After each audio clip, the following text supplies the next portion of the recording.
ቁጥር 40 ላይ ዮሐንስ ወንጌል ቁጥር 6:40 ላይ የአባቴ ፈቃድ ወልድን አይቶ በእርሱ የሚያምን ሁሉ የዘላለም ሕይወት እንዲኖረው ነው፣ እኔም በመጨረሻው ቀን አስነሳዋለሁ ይላል።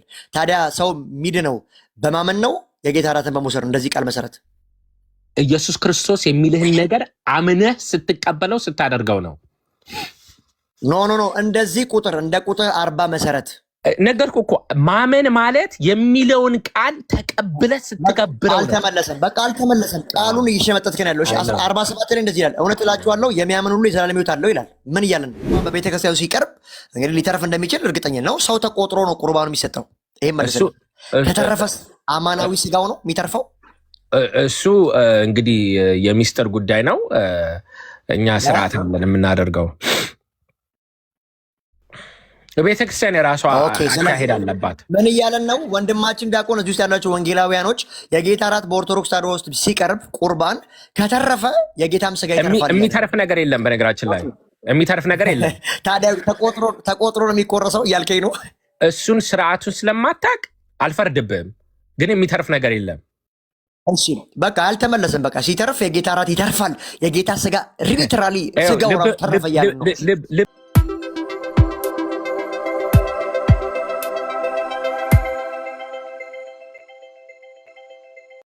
ታዲያ ካለኔ እኮ ፍሬ ልታፈሩ አይቻላችሁ የሚለው ነው የታደርገው ነው ያለኔ ይላል። 15 ላይ ያወጣው አዎ ወይ ላውጣል። ማቴዎስ ወንጌል ዮሐንስ ወንጌል ምዕራፍ 15 ኮሬክት 15። እሺ ምን ልምላቸው? ፍሬ ማያፈራ በእኔ ያለውን ቅርንጫፍ ሁሉ ያስወግዷል። ፍሬን የማያፈራውን ሁሉ የሚያፈራውንም ሁሉ አብዝቶ እንዲያፈራ ያደርገዋል። ስለዚህ ከዛ ወርዶ ያለኔ ይላል። ደግሞ እኮ ያለኔ ፍሬ ልታፈሩ አይቻላችሁም ከእሱ ጋር ስትኖሩ እንጂ ፍሬ የምታፈራው በእኔ ብትኖሩ ይላል። ቃሎቼን በእናንተ ቢኖሩ የምትወዱትን ሁሉ ትለምናላችሁ ካለ በኋላ ብዙ ፍሬ እንድታፈሩ ደቀ መዛሙርቴን ብትሆኑ በአባቴ ይባረካል ብሎ ያለኔ ፍሬ ልታፈሩ አይቻላችሁም ይላል። ስለዚህ ከሱ ውጭ ፍሬ ልናፈራ አንችልም ማለት ነው። ስለዚህ ስለ ፍሬ ሲወራ ተረጋጋ። አንተ የምትቀበለውን ደህንነት ነው እኔ የምቀበለው ሳይሆን እዚህ ጋር የሚለውን ነው የምናወራው። ምን ይላል መሰለ? ቃል በቃል ስማኝ በደንብ። እውነተኛ የወይን ግንድ እኔ ነኝ ይላል። እውነተኛ የወይን ግንድ እኔ ነኝ፣ ገበሬውም አባቴ ነው ይላል። ይሄ ኢየሱስ ክርስቶስ የተናገረው ነው። ፍሬ የማያፈራውን በእኔ ይላል፣ በእኔ ያለውን ቅርንጫፍ ሁሉ ያስወግደዋል። በእኔ በክርስቶስ ነው ፍሬ ያፈራል። በክርስቶስ ነው። በእኔ ያለውን ቅርንጫፍ እኮ ነው የሚለው። ከሌላ ቢሆን ከክርስቶስ አይደለም እና አንተ የምትለው አርጊመንት ያስኬዳል። በእኔ ነው የሚለው። ምን ይላል? ፍሬ የማያፈራውን በእኔ ያለውን ቅርንጫፍ ሁሉ ያስወግደዋል። ፍሬ የማያፈራ በእኔ ያለውን በክርስቶስ ነው ፍሬ ያፈራም ያስወግደዋል ይላል ቃል በቃል። አሁን እኮ አሁን ፋላሲ መሰራው ለመሰለ አሁን እኮ ይሄን ጥቅስ ራሱ ብታመጣ ለአንተ ሙግት ሰው ከዳነ በኋላ ጽድቅ ካገኘ በኋላ ጀስቲፋይ ከሆነ በኋላ ሊጠፋ ይችላል የሚል ሙግት ብታነሳ ሜቢ ሊያስኬድ ይችላል። አሁን እያወራን ነው ስለ ኢኒሻል ስለ እግዚአብሔር ልጅነት ነው። ስለ እግዚአብሔር ልጅነት ደግሞ ይህ ጥቅስ አያግዝም ሲጀመር። ለምን ከተባለ ኤፌሶንን ያነሳ ነው። ኤፌሶን ምዕራፍ 2 ቁጥር 8 በእምነት በጸጋው ድናችኋል። ያ ማለት አንተ የምትከተላቸው አገልጋዮች የሚያምኑት ኢኒሻል ሳሊቬሽን ብሎ ያምኑታል፣ ማታውቀው ከሆነ ማለት ነው። ከዛ ደግሞ ድነናል፣ እየዳንን ነው፣ ገና እንድናለን ብለው በፓዝ የሚያስቀምጡት። አንተ ግን ቀጥታ ገና መዳንህን እንኳን ኢኒሻል ሳትናገር እንደነሱ ማለት ነው፣ እኔ ያመኘበት ሳይሆን ቀጥታ ወደ ፍሬ ማውፍራት ሄድክ። ስለዚህ አሁን ድነናል፣ እየዳንን ነው፣ ገና እንድናለን ራሱ በስተክል አላስቀመጥከውም ማለት ነው። ኤፌሶንን እዛው ዘጋውና እዚህ ጋር መጥተህ ደግሞ የዳነ ሰው ካላፈራ ሊጠፋ ይችላል የሚል ሙግት ብታመጣ በዮሐንስ ወንጌል መሰረት ሊያስኬድ ይችላል። ለምን ከተባለ የምጠቅሳቸው ጥቅሶች ማለት ነው። ሰው ከዳነ በኋላ ሊጠፋ ይችላል፣ ስራ ካልሰራ፣ መልካም ካልሰራ፣ በቅድስና ካልኖረ ለሚለው ሊያግዝ ይችላል። ፕሮባብሊቲ ይሄ አይደለም ሙግታችን እኮ መጀመሪያ ይችላል አይችልም ምናምን ታዲያ ክርስቲያንን ብትል ኦርቶዶክስም ካቶሊክም ራሳውን እኮ ይችላል አይችልም ምኑ ፍልስፍና ውስጥ ገባ። የኔ አባት የኛ ነገር ምንም ሳይኖርማ ሲጀምር ክፍሉም ይሻለን እኮ ብለህ አሁን እኮ እኔ ወይሽ እንደዛ ከሆነ በምንድን ነው የዳንከው አንተ?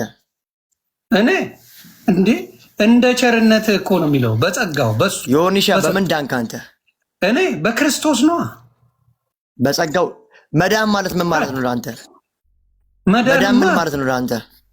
ለእኔ መዳን ክርስቶስ በሰጠው የኔ ነገር ምንም ሳይጨመርበት የኔ ነገር ሳይጨመር ከዛ ግን የኔ ፍሬ ማፍራት ይጠበቃል። ለምሳሌ አሁንም በሳይንሱ እንሂድ። በሳይንሱም በምን አፈረስከው? አላፈርሰውም። ለምን መሰለህ? አፈረስከው። መቼ አልኩ? የኔ ምንም ሳይጨምርበት ብለህ ያራዮኒ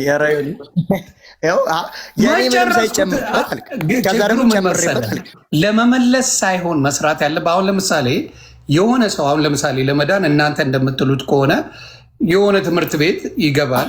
ትምህርት ቤት ስለ አሁን ለምሳሌ አንድ ሰው ከአካውንቲንግ ላጥና ይላል። ምንድን ነው የሚያደርገው? መጀመሪያ ትምህርቱን ይማራል አይደለ? ትምህርቱን ሲያማር ሰርተፍኬት ይሰጠዋል።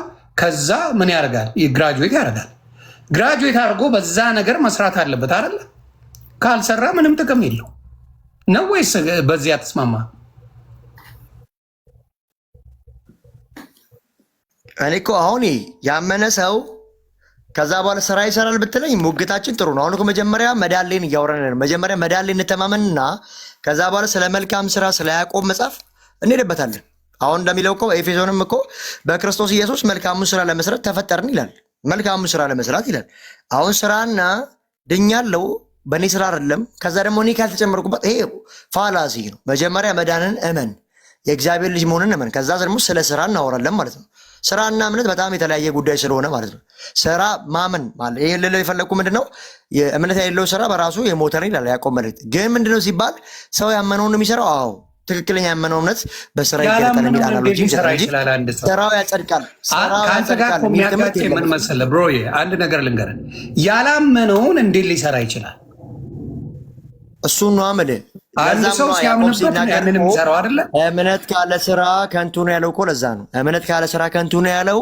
ሰው አምኛለሁ ድኛለሁ የእግዚአብሔር ልጅ ነኝ ብሎ ነገር ግን ስራ ከሌለው በቅድስና እግዚአብሔር መስሎ ካልተመላለሰ ሲጀመር አመንኩ የሚለን ውሸቱን ነው እያለ እኮ ነው ያዕቆብ። የሚቀድመው እኮ ስራው አይደለም እምነቱ ነው። አብርሃምም ይላል እኮ ዛር ላይ አብርሃም አመነ ጽድቅም ሆኖ ተቆጠረለት። የት? ዘፍጥረት ምዕራፍ 15 ከዛ 21 ላይ ሲባል ልጁ ሊሰዋ ወደ ሞሪያ ሄደ። አየህ ትክክለኛ እምነት ስላመነ አብርሃም ልጁን ደግሞ ሊሰዋ ወደ ሞሪያ ወጣ። ስለዚህ እምነት ከስራ ጋር እንዴት እንደሚዋሃድ ታያለ ማለት ነው። በዚህ ክፍል ታያለ ማለት ነው። ታያለ ማለት ስለዚህ እምነት ካለ ስራ እንጂ ከንቱ፣ ስራ በራሱ አጽዳቂ ነው የሚል ትምህርት ካለ አያይ ሰው የሚጸድቀው በስራው ሳይሆን በጸጋ ነው እያልኩ ነው። ስለዚህ አሁን እኮ ማንም የሚለው አሁን ከእንትን ጋር ሊጋጭብ ነው አንተ ራሱ ማለት ነው። ከእናንተ ቤት እምነት ጋር ከአንዳንዶቹ ጋር ሊጋጭብ ይችላል ማለት ነው። በምን ጉዳይ ወደ ሌላም አብሮ የሚሄድ ነገር አለ። በጥምቀቱ ጉዳይ፣ በቁርባኑ ጉዳይ ሊጋጭብ የሚችል ነገሮች አንተ ቤቱም ሊመጣ ይችላል ማለት እኮ ነው። ቅድም ነገር ኤቭሪቲንግ ልናወራ እንችላለን። አሁን ጥምቀት በለው ሳክራመንት፣ የጌታ እራት ኤቭሪ ጥያቄ ለመልስ አይደል የመጣሁት ሆኒ። ስለዚህ እዚህ ጋር ዳዊት ሙሉ ነው የሚባል የኦርቶዶክስ አስተማሪ አለ። ከእሱ ጋር በደንብ አድርገህ በዛ ጉዳይ ተምረው ደስ ይለኛል። እንደዛ ከሆነ አንዱን ገስት ቀንሰውና ከእሳቸው ጋር አወያየን ደስ ይለኛል። ሌላ ገስት ማንም ሳይገባ እሳቸውን እዚህ ጋር አንድ ሰው ቦታ አለ ማንም እንዳይገባ እኔና እሳቸው መወያየት እንችላለን። እንደዛ ደስ ይለኛል። ማንም አይገባም እንዴ? መቼ አስገባው አባ? ማንም አልገባም። በጣም አሪፍ ሀሳባቸውን ጠይቅልኝና መወያየት እንችላለን። መምህር ሰላም ብያለሁ። ሰላም አንተ ልትለኝ ትችላለህ። ያው ወጣት ስለሆንኩ ትናንትና ቢሆንም ብሏልና ሰላም ለሁላችሁ ይሁን። እኔ እንኳን ቅድም ባነሳው ቶፒክ ላይ ትናንትና ስትወያዩ ነው የሰማሁት። ይቅርታ የአማርኛ እጥረት ስላለብኝ ምናልባት የጎደለውን ሌሎቻችሁ ታሟላላችሁ እና የኔ መጀመሪያው ጥያቄ ፕሮፊት ለእርሶ ልበል ለአንተ ልበል ሳይ ወጣት ነው ውይይት ስለሆነ ሳክራመንት ላይ ልናወራ ጥምቀት ላይ አወሩ ስላለ እንግዲህ ጥምቀት ለመዳን ጥምቀት ለመዳን የጌታ እራት ደግሞ ቁርባን ለመዳን መሆኑን በመጽሐፍ ውስጥ ወደዚህ ወደዛ እያልን እናያለን። በልሳኑ ላይ ጥያቄ ለመቀበል ዝግጁ አይደለም? ልሳንማ እኮ ትናንት ዘጋን እኮ። ልሳን ከሆነ ዲስከስ እናድርጋ፣ በልሳን ላይ እንወያይ እኮ እሱን እኮ ትናንት ባለው ቄት ነኝ ብለኸኝ ነበር። ትናንትም ከወደ ተዋይተ ዛሬም ቀን ትመጣ ምንድን ዛሬ ደህንነት ላይ እናወራ። ደህንነት በዋጥምቀት በልሳን ላይ እንወያይና ልሳንን እንዴት ሁለት ቀን እወያያለሁ? አሸነፍኩኝ አምኖበት ወጣ አላልከኝም እንዴ? ኖ እሱማ ዮሐድ ነው። ዮሐድን ጥራው።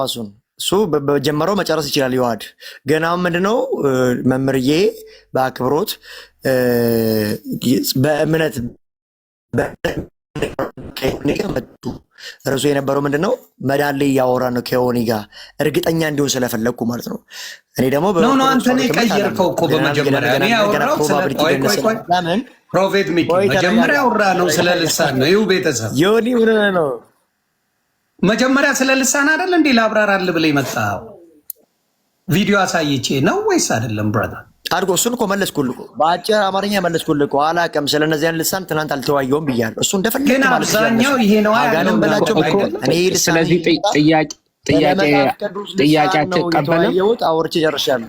ጥያቄ አትቀበልም? ጥያቄ ጊዜ አይደለም መምህርዬ። ውይይት እናድርግ ከእርሶ ጋር ባይሆን እኮ ውይይት በልሳን ማድረግ ትፈልጋለህ? አይ በሌላ አስተምሮ ላይ እኔ አሁን ሳክራመንቶች ለመዳን ናቸው ብዬ ስለማላምን በእሱ ላይ ብንወያይ ደስ ይለኛል። ከአዲስ ኪዳን ማለት ነው። እሺ፣ ስለዚህ በቅዱስ ቁርባን እንወያይ። ደስ ይለኛል። እሺ ሙሉ አዲስ ኪዳን ላይ መጽሐፍ ቅዱሳዊ የሆነ የጌታ እራት የሚል ርዕስ ይሰጠውና እንደ መጽሐፍ ቅዱስ እንወያያለን። እሺ መልካም። እውነቱን ለመናገር በዚህ ተዘጋጅቼ አይደለም፣ ግን እሺ እንወያይ። እንትን ምንም ችግር የለኝም። እና መጀመሪያ ከነገረ ድህነት ጋር አድርጌ አንተ የኔ ጥያቄ አንተ ድነሃል ወይ የሚል ጥያቄ አለኝ። ማንኔ አንተ ራስህ ድነሃል ያሉኝ መምህርዬ፣ ድነሃል ወይ ጥያቄ ነው። 100% አሁን የእግዚአብሔር ልጅ ነኝ። 100% እንዴት ዳንክ? ባክ ኤንድ ፎርስ ላድርገውና ልንወያይ ስለሆነ በትምህርት ውስጥ ነው። በትምህርት ውስጥ መምህርዬ ከዚህ ጋር ተያይዞ የምጠይቀው ጥያቄ ስላለ እኔን የጠየቁኝን ጥያቄ ልመልሰውና እርሶ መምህር ድነዋሉ? እኔ ድኛለሁ፣ እየዳንኩ ነው፣ እድናለሁ ነው የምለው በመጽሐፍ ቅዱስ እንትን። ግን መጀመሪያ ሀሳቤን ልጠይቅና የተረጋገጠ ደህንነት የለውም ማለት ነው ፕሮፌት። ወይ በሰዓት እናደርገው እንጂ ገና አንድ ቃል ጠይቄ ሚኒት ይሰጠንና መግቢያ ስራ፣ ከዛ መግቢያ ስራ ደቂቃ ያዝልን። ዮኒ ያዝላቸው። ምንድነው ስለ መዳን ስለ ቁርባን መግቢያ ይስጡና ከዛ በኋላ ጠይቅ ነው የምናደርገው ወይስ ምንድን ነው? አይ እርሶ እንግዲህ ምንድን ነው በክብር የጌታ እራት ላይ ስለምናወራ የጌታ እራት ቁርባን ለዘላለም ሕይወት ነው የሚለውን መግቢያ ይሰራሉ። ከዛ በኋላ ደግሞ ትናንት እንደነበረው አይነት ውይይት ማለት ነው 5 ደቂቃ 7 ደቂቃ፣ ከዛ ጥያቄና መልሳት ይኖራል። ከዛ ኮንክሉዥን ይኖራል። ጥያቄ የሚጠይቁም ካሉ ደግሞ ገብቶ ይጠይቃሉ። እንደዛ እናደርጋለን ማለት ነው። አሁን መግቢያ ይሰጡትና 5 ደቂቃ እኔም መግቢያ አውርቼ ከዛ ደግሞ አሁንም እኔ አነሳለሁ። ከዛ ሪፊት ሁለቴ ያው ማፍረስ ነው የሚባለው ዲቤቱ ህግ። እንደዛ ካደረግን በኋላ ወደ ጥያቄና መልስ እንገባለን ማለት ነው። ኦኬ እሺ፣ 5 ደቂቃ አድርግላችሁ ዮኒ። ሰዓቱ ሲጀምር ንገረኝ። መልካም እንግዲህ የዛሬው ርዕስ በቅዱስ ቁርባን ነው የምንነጋገረው። በብሉይ ኪዳንና በሐዲስ ኪዳን ምንድን ነው? የሐዲስ ኪዳኑ የብሉይ ኪዳኑን ይፈጽማል ማለት ነው። አዲስ ስራ እየተሰራ ሳይሆን በብሉይ ኪዳን የምናየው ሚስጥር በሐዲስ ኪዳን ይገለጣል ማለት ነው። በብሉይ ኪዳን ውስጥ ዮም ካፑር በሚባልበት ቀን አንድ በግ ወይ ላም ኦር ሳክሪፋይስ በሊቀ ካህኑ መጥቶ ከዛ በኋላ ሊቀ ካህኑ ያንን በግ ይሰዋው ነበረ። በዛ ስር ያለ ደም ስሬ ማን ነው ያለ ደም without the shedding of blood there is no forgiveness ስለሚል ያ ደም ከፈሰሰ በኋላ ስርየት አለ ብለው ስለሚያምኑ በየዓመቱ ዮም ኮፑር የሚባለውን ቀን እየጠበቁ ያ በግ ወይም ላም ሳክሪፋይስ ይሆናል፣ ደሙ ይፈሳል። በዚህ እንግዲህ ፎርጊቭነስ ይመጣል ብለው ያምኑ ነበር። ይሄ መስዋዕት ግን በየዓመቱ የሚደረግ ነበረ። እውነተኛው በግ ግን ሐዲስ ኪዳን ውስጥ ስንመጣ ኢየሱስ ክርስቶስ ነውና ኢየሱስ ክርስቶስ ለኛ ብሎ ተሰቀለልን። በሱ ሰው ማድረግ የሚችለውን በሰው ደም ስርየት ስለሌለ ጌታችን መድኃኒታችን ኢየሱስ ክርስቶስ እውነተኛ አምላክ ፍጹም ሰው ስለሆነ በሱ በፈሰሰው ደም ድነናል ነው የምንለው። እንድናለን፣ የዳንም ነው we were saved, we are being saved, we will be saved ነው የምንለው። ይህንን እንግዲህ እንዴት እናውቃለን ስንል በተለያየ በሐዲስ ኪዳን ዘርፎች ላይ የኢየሱስ ክርስቶስ ስጋና ደሙ እውነተኛ መብል እንደሆነ እውነተኛ መጠጥ እንደሆነ በተለያየ ስፍራ እንግዲህ ነግሮናል። አንደኛው የቱ ጋር ነው? ዮሐንስ ወንጌል ምዕራፍ 6 ላይ እንደምናየው እውነት እውነት እላቸዋለሁ ስጋዬን የበላ ደሜን የጠጣ የዘላለም ሕይወት አለው፣ ስጋዬን ያልበላ ደሜን ያልጠጣ የዘላለም ሕይወት የለውም። እንግዲህ በተለይ ከዚህ ጋር አያይዤ የማነሳው ምንድን ነው? እኔ እንደ ኦርቶዶክሳዊ አንድ መጽሐፍ ቅዱስ ጥቅስ ሳነብ ቆይ ይህንን እኮ ማብራሪያ መስጠት አለብኝ የማለት ነፃነት አለኝ። ለምን? እኛ ኦርቶዶክሳውያን የምናምነው ምንድን ነው? መጽሐፍ ቅዱስን ከትራዲሽን ጋር አብረን ስለምናነበው ማለት ነው። ስለዚህ ቤተክርስቲያን እዚህ ጥቅስ ላይ ምን ትላለች? እስቲ ማብራሪያ ልመልከት፣ አባቶች ምን ብለዋል ብዬ የአንድምታ መስጠት የአባቶችን ድምፅ ማየት እንግዲህ ነፃነት አለኝ። ፕሮቴስታንቶች ግን ሶላ ስክሪፕቶራ ብለው ነው የሚያምኑት። ምን ማለት ነው? መጽሐፍ ቅዱሱ ብቻ በቂ ነው፣ እኔ ራሴ አንብቤ ለነገረ ድህነት እበቃለሁ፣ ሌላ ነገር አያስፈልግም ይላሉ። ስለዚህ መጽሐፍ ቅዱሱ ደረቅ ንባቡ ስጋዬን ያልበላ ደሜን ያልጠጣ የዘላለም ሕይወት የለውም ብሎ ከዘጋው እዚህ በኋላ ማብራሪያ መስጠት ባይ ዘ ዌይ ሶላ ስክሪፕቶራ ፈረሰ ማለት ነው። ምክንያቱም መጽሐፍ ቅዱስን ከሚለው ይልቅ የኔ ማብራሪያ የተሻለ ሐሳብ ይሰጣቸዋል ካላችሁ ሶላ ስክሪፕቶራ ራሱ እዚህ ጋር ወደቀ። ስጋዬን የበላ ስጋዬን የበላ ደሜን የጠጣ የዘላለም ሕይወት አለው ነው።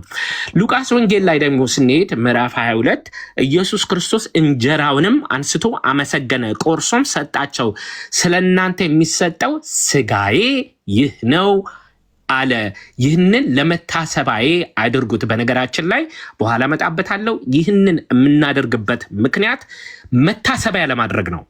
መታሰቢያ ማለት ግን ማስታወስ ማለት አይደለም። ይህንን ካስፈለገ በኋላ ማብራሪያ እሰጣለሁ፣ ሰዓት እጥረት ስላለ ነው። መታሰቢያ ማለት ምን ማለት ነው የሚለው አውዱ የሚፈታው በዕብራውያን ምዕራፍ 10 ቁጥር 1 እስከ 4 ባለው ነው። ከዚህ በኋላ እንግዲህ ምን አለ? እንዲሁም ከእራት በኋላ ጽዋውን አንስቶ እንዲህ አለ፣ ይህ ጽዋ ስለ እናንተ በሚፈሰው ደሜ የሚሆን አዲስ ኪዳን ነው አለ። ይህ ደሜ ነው አለ። አሁንም ያለ እንግዲህ ሶላ ስክሪፕቶራ ለሚል እንግዲህ ሶላ ስክሪፕቶራ ነው የሚቀበል ሰው ስጋዬ ነው ካለ ምንድን ነው የሰጣቸው? ስጋዬ ነው ካለ ምንድን ነው የሰጣቸው የሚል ጥያቄ አለ ማለት ነው። ስለዚህ እንጀራ ነው እንዳይል ኢየሱስ ክርስቶስ እየዋሸ ነው ወይ? ሎቱ ስብሐት። ኢየሱስ ክርስቶስ አይ ጀስት ኪዲንግ እያለ ነው ወይ? ኦኬ። ሁለተኛ እንግዲህ ይሄ ቅዱስ ቁርባን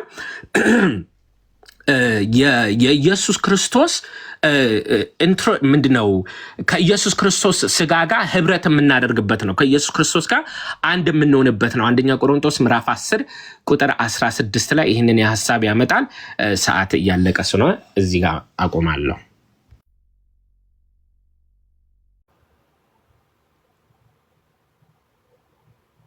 እሺ አስቀምጥልንና ከ9 አርቤ ይዘላለሁ። ከ8 ነው ግን ከ9 ብዬ ይዘላለሁ። አርገው። እሺ አርገው።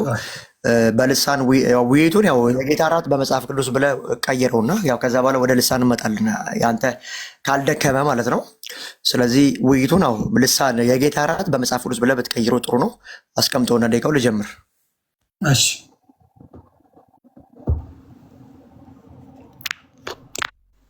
ጀምር። አሁን ቀይረዋለሁ እኔ። ያ እሺ እንግዲህ ውድ የወንጌል አማኞች መምህር ዳዊት እንዳሉት ይሄ ጉዳይ አሉ የብሉይ ኪዳን የአዲስ ኪዳን ይፈጸማል አሉ። ብዙም ግልጽ አላደረጉትም። ብሉይ ኪዳን አዲስ ኪዳን ከዛ ከሳክራይፍመንት ከሚቀርበው መስዋዕት ጋር ለማያያዝ ሞክረውታል። እንደውም ከሱ ይልቅ ነው ያ መልከጼዴቅ ያቀረበው የወይን ጠጅና እንጀራ የተሻለ ነበረ ስለ ጌታ እራት ማኒፌስት ለማድረግ። ከዛ ባለፈ ሁለተኛ ምን አሉ? እውነተኛ ደምና እውነተኛ መጠጥ ነው ይላል። እሱን ደግሞ ስለ መስቀሉ ላይ ስለሚሰቀለው ስጋና ስለሚፈሰው ደሙ እንጂ ከዛ በኋላ ስላለው ተምሳሌታዊ ነው መታሰቢያ ያድርጉት ብሎ ቁጭ ሲያደርግ በደንብ በሚቀጥለው ሄድበታለሁ። ሌላው ሶላ ስክሪፕቸሯ ወደቀ አለ። የወንጌል አማኞች ሶላ ስክሪፕቸር ናቸው መጽሐፍ ቅዱስ ብቻ ብለው፣ ነገር ግን መጽሐፍ ቅዱስ ላይ ያለውን የዮሐንስ ወንጌሉን አማናዊ ስጋዬ ደሜ ነው ስጋዬ ነው የሚለው አይቀበሉትም ማለት ነው። እኛ አንቀበልም አይደለም። ያ ጌታ ኢየሱስ እየተናገረ የነበረው በዛ ጊዜ ስለ መስቀሉ ስለሚፈሰው ደሙና ስጋው ነው። ሌላውን ደግሞ ሉቃስ ወንጌል ምዕራፍ 22 ላይም ተምሳሌታዊና መታሰቢያ አድርጉት ብሎ ተናግሯል። ከዛ ባለፈ ዕብራውያን ላይም እያሉ ነበረ። እሺ ስለ ልሳን ስለ ጌታ እራት ማቴዎስ ወንጌል ላይ ማርቆስ፣ ሉቃስ እና ዮሐንስ ወንጌል ምዕራፍ 6 ሐዋርያት ሥራ ምዕራፍ 2 ላይ በህብረት ሲገናኙና ይቆርሱ ነበር ይላል። ከዛ አንደኛ ቆሮንቶስ ምዕራፍ 10 እና 11 ላይ የምናገኛቸው ናቸው። ከዛ ባለፈ የማቴዎስ ወንጌል ምዕራፍ 26 ላንብብላችሁ ከ26 ጀምሮ እንደዚህ ይላል። እየበሉ ሳሉ ኢየሱስ እንጀራውን አንስቶ ባረከ፣ ቆርሶም ለደቀ መዛሙርቶች በመስጠት እንካችሁ ይህን ብሉ ስጋዬ ነው አላቸው። ከዚያም ጽዋውን አንስቶ አመሰገነ፣ ለደቀ መዛሙርቱም መስጠት እንዲህ አላቸው፣ ሁላችሁም ከዚህ ጠጡ፣ ስለ ብዙዎች የኃጢአት ይቅርታ የሚፈስ የአዲስ ኪዳን ደም ነው። ከሰጣቸው በኋላ ስለ ብዙዎች አላቸው። የትኛው መስቀሉ ላይ ስለሚፈሰው ስለዛ ደም እያወራ እንጂ ከዛ በኋላ ስላለው የሆነ ውሃ ወይን ጠጅ ተደርጎ እውነት ወደዛ ይቀየራል እያለ አይደለም። ስለዚህ ምን አለ? ስለ ብዙዎች የሚፈስ የአዲስ ኪዳን ደም፣ ስለ ደሙ ስለ መስቀሉ ላይ ስለሚፈሰው ደሙ እንጂ ከዛ በኋላ ይሄኛው ነው እያለ እንደማያስቀምጥ ግልጽ ነው። 29 ላይ እላችኋለሁ በአባቴ መንግስት እያለ ያወራና የሉቃስ ወንጌል ምዕራፍ 22ን ላንብብላችሁ። ሉቃስ ወንጌል ምዕራፍ 22 ላይ እንደዚህ ይላል። ሉቃስ 22 ላውጣ እንዴ። ሉቃስ 22 ላይ ለመታሰቢያ የሚል ክሌም የመጀመሪያ የምናገኘው ሉቃስ 22 ላይ ነው። ሉቃስ 22 ፈጠን ብዬ ለማውጣት ለሞክርና ሉቃስ 22 ቁጥር 17 ጀምሮ እንደዚህ ይላል። እሺ 22 17 ደቂቃ ትላለህ። 17 ላይ እንደዚህ ይላል። ምን ይላል መሰላችሁ? በለው ምትላል። እሺ ጽዋውን ተቀብሎ ካመሰገነ በኋላ እንዲህ አላቸው፣ እንካችሁ ሁላችሁ ከዚህ ተካፈሉ እላችኋለሁና ከአሁን ጀምሮ እስከ እግዚአብሔር መንግስት እስክመጣ ድረስ ከዚህ ወይን ፍሬ አልጠጣም። እንጀራውን አንስቶ አመሰገነ፣ ቆርሶም ስጋዬ ካለ በኋላ እንጀራውንም አንስቶ አመሰገነ፣ ቆርሶም ሰጣቸውና ይህ አላቸው ስለ እናንተ የሚሰጥ ስጋዬ ነው። ይህን አላቸው ሊትራሊ ቃል በቃል ለመታሰቢያዬ አድርጉት። መታሰቢያ መቼ ነው ሲባል እሱ ካለፈ በኋላ ለመታሰቢያ እንዲያገለግል። እሱ ግን ሪሊ የተናገረ የነበረው ለብዙዎች የሚፈስ የአዲስ ኪዳን ደም ስለሆነ በመስቀል ላይ ስለሚፈሰው ደሙ እያወራ እንዳለ ግልጽ ነው። እንግዲህ ወንድማችን እንዳነሳው ቀጣይ በደንብ እያበረራው እመጣለሁ።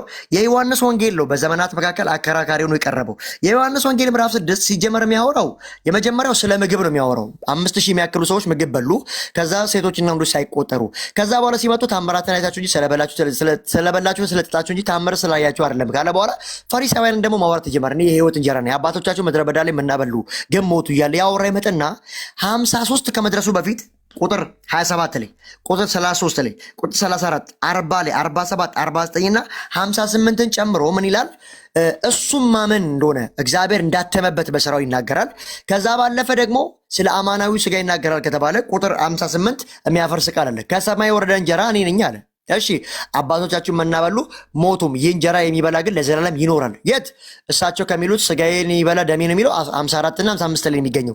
58 ሄዱ ሲዘጋው እንደዚህ አለ፣ ከሰማይ ወረደ እንጀራ ይሄ ነው፣ አባታችሁ መና በሉ ሞቱም እያለ ይናገራል ማለት ነው። ከዛ ባለፈ ደቂቃ ስላለኝ ሐዋርያት ሥራ ምዕራፍ 2 ላይ በየሰንበቱ ይገናኙ ነበረ። ሐዋርያት ሥራ ምዕራፍ 20 ላይም በሳምንቱ መጀመሪያ እንደሚቆርሱ ይናገራል።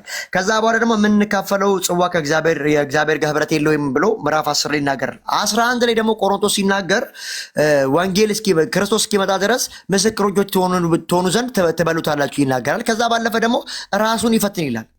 ይሄን የጌታ እራት ለመውሰድ ራሱን ይፈትን፣ ፒዩሪቲ ይፈልጋል፣ ንጽህና ይፈልጋል። የጌታ እራት ለዘላለሚቱ ነው ከተባለ ለካ የማይወስዱ ሰዎች አሉ ማለት ነው።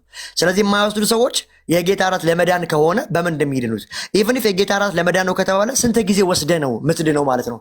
ማለት ኢንፊኒቲቭ ዴይ ስለሆነ ማለት ነው። ተባርኩ።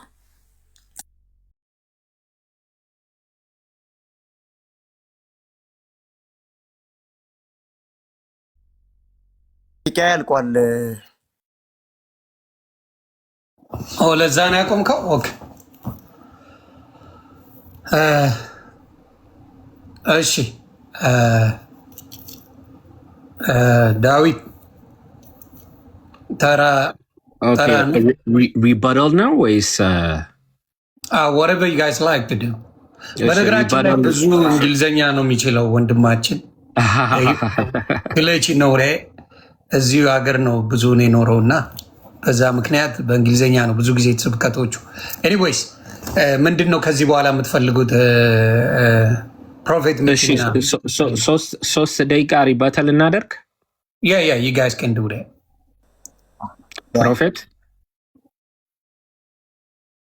ምና ፕሮፌት ወይ በደቂቃዎች ባትል እናድርግ ወይ እያለ ነው ወይስ ሌላ 5 ደቂቃ ተሰጥቶ ከዛ በኋላ 5 ደቂቃ ይሰጠናል። another 5 minutes point. Go ahead. እሺ ተጀምሯል። ሰዓቱ አይታየኝም፣ ለዛ ነው። አይ ሰዓቱን በእንትን ነው ያዝኩት እንደዚሁ። ህጉ ወደፊት አለ። ህጉ ብሉይ ኪዳን ህጉ ወደፊት ስለሚመጡ ነገሮች ጥላ ነው እንጂ እውነተኛ አካል አይደለም። ያ ህጉ ጥላ ነው፣ አካሉ ኢየሱስ ክርስቶስ እንደሆነ ይናገራል። ስለዚህ በየዓመቱ ዘውትር ያለማቋረጥ የሚቀርበው ተደጋጋሚ መስዋዕት ለአምልኮ የሚቀርቡትን ሰዎች ፍጹም ሊያደርጋቸው አልቻላቸውም። ታዲያ ሰዎች ፍጹም በሚሆኑት በምንድን ነው? አንድ ጊዜ ለዘላለም በቀረበው መስዋዕት በክርስቶስ ኢየሱስ ፍጹም እንደምንሆን መጽሐፉ ይናገራል። ዕብራውያን ላይ በጣም መቆየት አልፈልግም። ከዛ ባለፈ ሉቃስ ወንጌል ላይ ቅድም እንዳሳየሁት 22 ላይ ለመታሰቢያ ያርጉት ብሏል። ቃል በቃል ጌታ ኢየሱስ ራሱ ለመታሰቢያ ያለውን ያው ወንድሞቻችን ኦርቶዶክሳውያኖች ምን እያሉን ነው? አማናዊ ነው። ኢቨን ኢፍ እንግዲህ ያው በጌታ እራት ሰዓት ላይ ይሰገዳልን ማለት ነው። የሚሰገደው ለአልተሩ ይሁን ለእንትኑ ባናቀም ይሰግዱበታል ማለት ነው። ከዛ ባለፈ ማቴዎስ ወንጌል ምዕራፍ 26 ላይ ምን አለን? ራሱ መጽሐፉ ማቴዎስ ወንጌል ምዕራፍ 26 ቁጥር 28 ላይ እንደዚህ የሚል ቃል እናያለን። 26 ቁጥር 28 ላይ ቅድም ያወጣላችሁ ቁጥር ማለት ነው። 28 26 ላይ እንደዚህ ይላል ለብዙዎች የኃጢአት ይቅርታ የሚፈስ የአዲስ ኪዳን ደሜ ነው። መች ውሰዱ ካላቸው በኋላ መጀመሪያ ምን አላቸው? ኢየሱስ እንጀራውን አንስቶ ባረከ። እሺ 26 ላይ ቆርሶም ለደቀ መዛሙርቶቹ በመስጠት እንካችሁ ብሎ ይህ ሥጋዬ ነው አላቸው። ከዚያም ጽዋ አንስቶ አመሰገነ፣ ለደቀ መዛሙርቱም በመስጠት እንዲህ አላቸው፣ ሁላችሁም ከዚህ ጠጡ። ይሄ ስጋና ደግሞ ከሰጣቸው በኋላ አንድ ያለው ነገር አለ ኢየሱስ። ይሄ ዘንግቶታል ወንድማችን። 28 ላይ ሲዘጋ እንደዚህ አለ፣ ስለ ብዙዎች አለ። ታዲያ ስለ ብዙዎች የክርስቶስ ደም የሚፈሰው የት ነው? የኦርቶዶክስ ቸርች ውስጥ ነው እንዴ? አይደለም፣ መስቀል ላይ ጎልጎታ ላይ ነው። ስለዚህ ምን አለ እላቸዋለሁ፣ በአባቴ መንግስት ከእናንተ ጋር በአዲስ መልክ እስከመጠጣበት እስከዚያ ቀን ድረስ ለብዙዎች የኃጢአት ይቅርታ የሚፈስ የአዲስ ኪዳን ደሜ ነው። ታዲያ ኢየሱስ ይሄን ያደረገው በፋሲካው ራት ላይ ነው፣ ከሞቱ በፊት ነው። ስለዚህ የተናገረ ያለው በዛ ስለሚፈሰው ደሙ እንጂ ከዛ በኋላ ስለሚደረግ አማናዊ ነው የሚል ክሌም የለውም። ከዛ ባለፈ መቆየት የምፈልገው ዮሐንስ ወንጌል ላይ ነው። ዮሐንስ ወንጌል ምዕራፍ 6 ቁጥር 27 ለምብላችሁ። ምዕራፍ 6 ቁጥር 27 በደንብ ይሁኝ። 53 ከመድረሱ በፊት መጽሐፉ 7 ቦታ ላይ መዳን በክርስቶስ ማመን ብቻ እንደሆነ ይናገራል። 27 ላይ እንደዚህ ይላል፣ ለሚጠፋ እንጀራ አትስሩላቸው እነዚህ አይሁዳውያኖች። እሺ ነገር ግን የሰው ልጅ ለሚሰጣችሁ ለዘላለም ሕይወት ለሚሆን ምግብ ስሩ። ምንድን ነው ሲሉት፣ ለዚህም እግዚአብሔር በማረጋገጫ ማዕተቡ በእርሱ ላይ አትሟልና። ታዲያ የዘላለም ሕይወት በምንድን ሲባል በማይጠፋ ስራ ስሩ። ምንድን ስራው ሲባል በልጁ ማመን አለ። የልጁ ስጋ አማናዊ ነው ብሎ በመቀበል ሳይሆን የልጁ ስራ በሱ በማመን ካለ 28 ላይ ታዲያ የእግዚአብሔርን ስራ ለመስራት ምን ማድረግ አለበት ሲሉት፣ ኢየሱስም እርሱ በላከው ታምኑ ዘንድ። ስለዚህ መዳን በማመን በተላከው በክርስቶስ በማመን እንጂ አማናዊ ስጋ በመውሰድ ደህንነት አለ በሚል አይደለም። ቁጥር 33 እንየው እዛው ዮሐንስ ወንጌል የእግዚአብሔር እንጀራ እርሱ ከሰማይ የሚወርድ ለዓለምም ሕይወት የሚሰጥ ነውና። ስለዚህ ስለ እንጀራ እያወራን ስለሆነ እሱ ምንድን ሲባል ከእግዚአብሔር ዘንድ የወረደው ኢየሱስ እንደሆነ ይናገራል። 34 ላይ እርሱም ጌታ እንግዲያውስ አለ ይህ እንጀራ አለ ሁል ጊዜ ስጠን ሲሉት እንደዚህ አላቸው። ቁጥር 35 ላይ ኢየሱስም እንዲህ አላቸው፣ የህይወት እንጀራ እኔ ነኝ፣ ወደ እኔ የሚመጣ ከቶ አይራብም። አያችሁ፣ ኢየሱስን እንደ ህይወት እንጀራ መቀበል ነው ከቶ እንዳታፈርና እንዳጠፋ የሚያደርገ እንጂ እንድትደም የሚያደርገ የሆነ ስጋ ነው ብለህ አይደለም። ቁጥር 40 ላይ እንሂድ። እንግዲህ 53 ከመድረሴ በፊት ነው ሁሉ የሚናገረው። 40 ላይ እንደዚህ ይላል ዮሐንስ ወንጌል ምዕራፍ 6 ቁጥር 40 የአባቴ ፈቃድ አለ ወልድን አይቶ በእርሱ የሚያምን ሁሉ የዘላለም ህይወት እንዲኖረው ነው እንጂ ነው እኔም በመጨረሻው ቀን አስነሳዋለሁ። የጌታ እራትን ሲቀበል አይደለም መጽሐፉ የሚለው በእርሱ የሚያምን እና በእርሱ የሚያምን ሁሉ የዘላለም ህይወት እንዲኖረው እንጂ። አየህ ወንድማችን ምን እያለን ነው?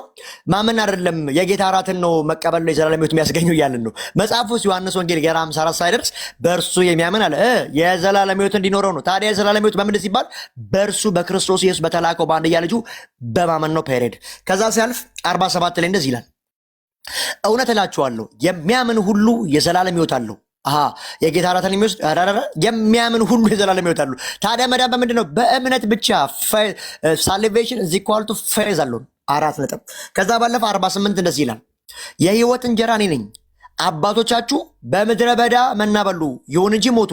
ነገር ግን ሰው እንዳይሞት ይበላው ዘንድ ከሰማይ የሚወርድ እንጀራ ይህ ነው አለ። ስለ ራሱ ስለ ስጋው ስለ ራሱ ሞት እየተናገረ እንጂ ከዛ በኋላ ስላለው እንዳልሆነ እናናገራለን። 58 እንሂድ። እሱ እንግዲህ የሚለው አማናዊ እሱ ስላብራራው 58 ላይ ሲዘጋው እሱ አማናዊ ስጋዬ ነው ደሜን ያለው ሲዘጋው እንደዚህ ያለ 58 ላይ ከሰማይ የወረደ አለ እንጀራ ይህ ነው። የትኛው ሲባል አባቶቻችሁ መና በሉ ሞቱም፣ ይህን እንጀራ የሚበላ ግን ለዘላለም ይኖራል ብሎ ስለ ራሱ ስጋ ተናግሯል ማለት ነው።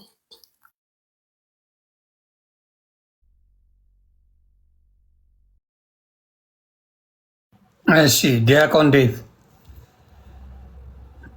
አሁን ሪባርል ነው የምታደርጉት ይመስለኛል። ጥያቄና መልስ መሰለኝ። ያ ጥያቄና መልስ ስንት ደቂቃ ይሆን ዲያቆን? 10 ደቂቃ ማድረግ እንችላለን። ሰዓቱ በጣም ቶሎ ነው የሚሆን። ቀላል ይሮጣል። ቁም ነገር ሲወራ ስክሪን ላይ ግን አስቀምጠልን ጆዬ። ስክሪን ላይ I couldn't do that. That's why if I can definitely I can do it. እስቲ let me try my best. ስክሪን ላይ ማድረግ የምችለው ካለ let me play a little bit with it እና እስቲ ያለ ይመስለኛል።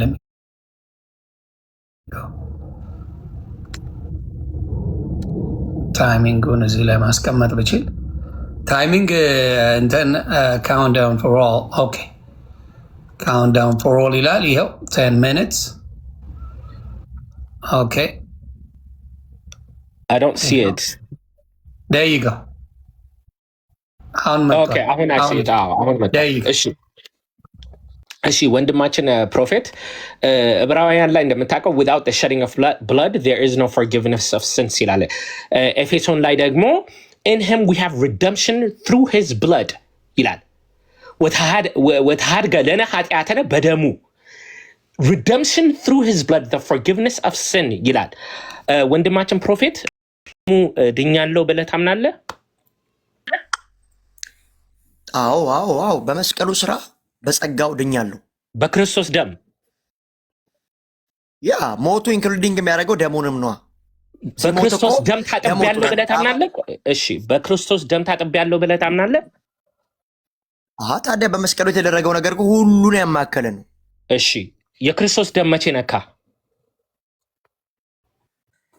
ባመንኩበት በዛው ቅጽበት ኤቭሪቲንግ ነክቶኛል። ሁሉ ነገር ተፈጽሞልኛል።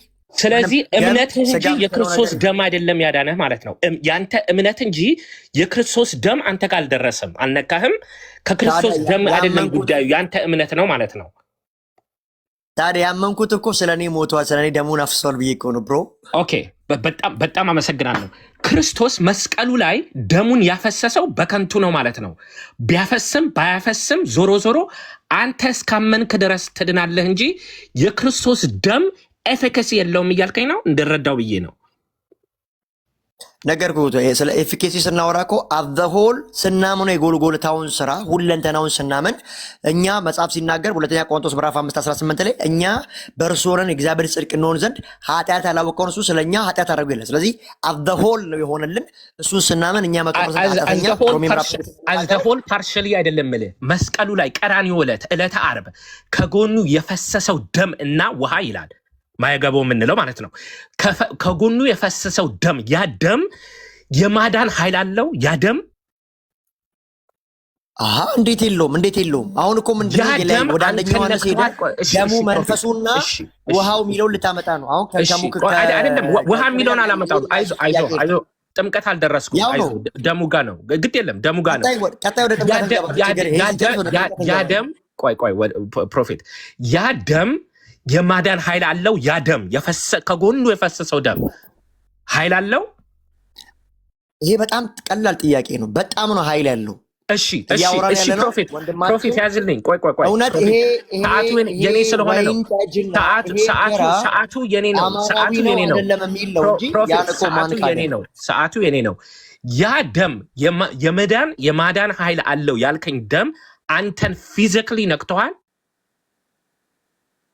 ይህ ማን ማለት ነው? እንደዚህ ይሄን እኮ ፊዚካሊ በጠይቃ አንተንም እኮ ነክቶኛል አትልም። በእምነት በኩል ሁሉ ነገር ተቆጥሮልናል። በአንተ ጥያቄ ሰዓት ትጠይቀኛለህ። እኔ ነው ተራው። ያ የፈሰሰው ከጎኑ የፈሰሰው ደም አንተን ፊዚክሊ ነክቶሃል ወይ? ደሙና ስጋው ተለያይቶ ነው የሚነካን እያልከኝ ነው? እሱን በአንተ ጊዜ ትጠይቀኛለህ። ለሶስተኛ ጊዜ ለሶስተኛው ጊዜ ያ የፈሰሰው ደም ኃይል አለው ያልከኝ ደም ነክቶሃል ወይ? የኔ ጥያቄ ነው። የፈለግኩትን መጠየቅ እችላለሁ። በእምነት በኩል ነክቶኛል። በእምነት በኩል ሁሉ ነገር ክርስቶስ የሆነ ሁሉ ለኔ ተቆጥሮ። እሺ። ስለዚህ ያንተ እምነት እንጂ የክርስቶስ ደም በከንቱ ነው የፈሰሰው ያልከኝ ነው። ሎቱ ስብሐት። ወደ ሁለተኛው ጥያቄ የጌታ እራት ትቀበላለህ? ኖ በክርስቶስ ኢየሱስ ደም በአንተ ሰዓት የፈለግከውን ትለኛለህ። የኔ ሰዓት ነው። የጌታ እራት ትቀበላለህ? የጌታ እራት አዎ ትቀበላለህ። እንደውም በዚህ በሐዋርያት ሥራ ምዕራፍ 2 ቁጥር 42 ላይ ሐዋርያቶች በብረት እያሉ ያጠኑና በየሳምንቱ የጌታ እራትን ይወስዳሉ የሚል በዚህ በመጽሐፍ ቅዱስ ላይ የተቀመጠ ጥቅስ አለ። እሺ ለምን? አሁን ለምሳሌ አንደኛ ቆሮንቶስ ምዕራፍ 10 ቁጥር 16 ላይ አማርኛውን ፊት ለፊት ያለ ያስኩትም the cup of blessing is it not a participation in the blood of Christ ይላል። ከክርስቶስ ጋር ህብረት የምናደርግበት አይደለምን ይላል። ከክርስቶስ ደም ጋር ህብረት እንዴት ነው የምታደርገው? ኦኬ እንደዛ ከሆነ ያውና በአንደኛ ቆሮንቶስ ልንገራ ለምን እንደምወስድ ልንገር። ለምን እንደምትወስደው አይደል ያልከኝ? ከዚህ ጋር ተያይዞ ህብረት እንዴት ነው የምታደርገው? ህብረት ልንገራ ከባረከ በኋላ ቆርሶ ይህን ስለእናንተ ስጋዬ ነው ደሜ ነው ካለ በኋላ እንደማይመጣ ከተናገረ ማንም ከዚህ እንጀራ ከመብላቱ በፊት ራሱን ቁጥር 30 ላይ አንደኛ ቆሮንቶስ ምዕራፍ 11 ማለት ነው። ምክንያቱም ማንም ሳይገባው ሳይበላ 11 አላልኩም፣ 10 ላይ ነኝ። ቁጥር 10 ማነው ምዕራፍ 10 ቁጥር 16 ላይ ህብረት ከኢየሱስ ክርስቶስ ደም ጋር ህብረት እንዴት? ጥያቄን አሜንድ አድርጌዋለሁ፣ አስተካክየዋለሁ። ከኢየሱስ ክርስቶስ ደም ጋር ህብረት እንዴት ነው የምታደርገው? ህብረት አናደርግምን እያለ ነው ቅዱስ ጳውሎስ። የኔ ጥያቄ አንተ ህብረት እንዴት ነው የምታደርገው?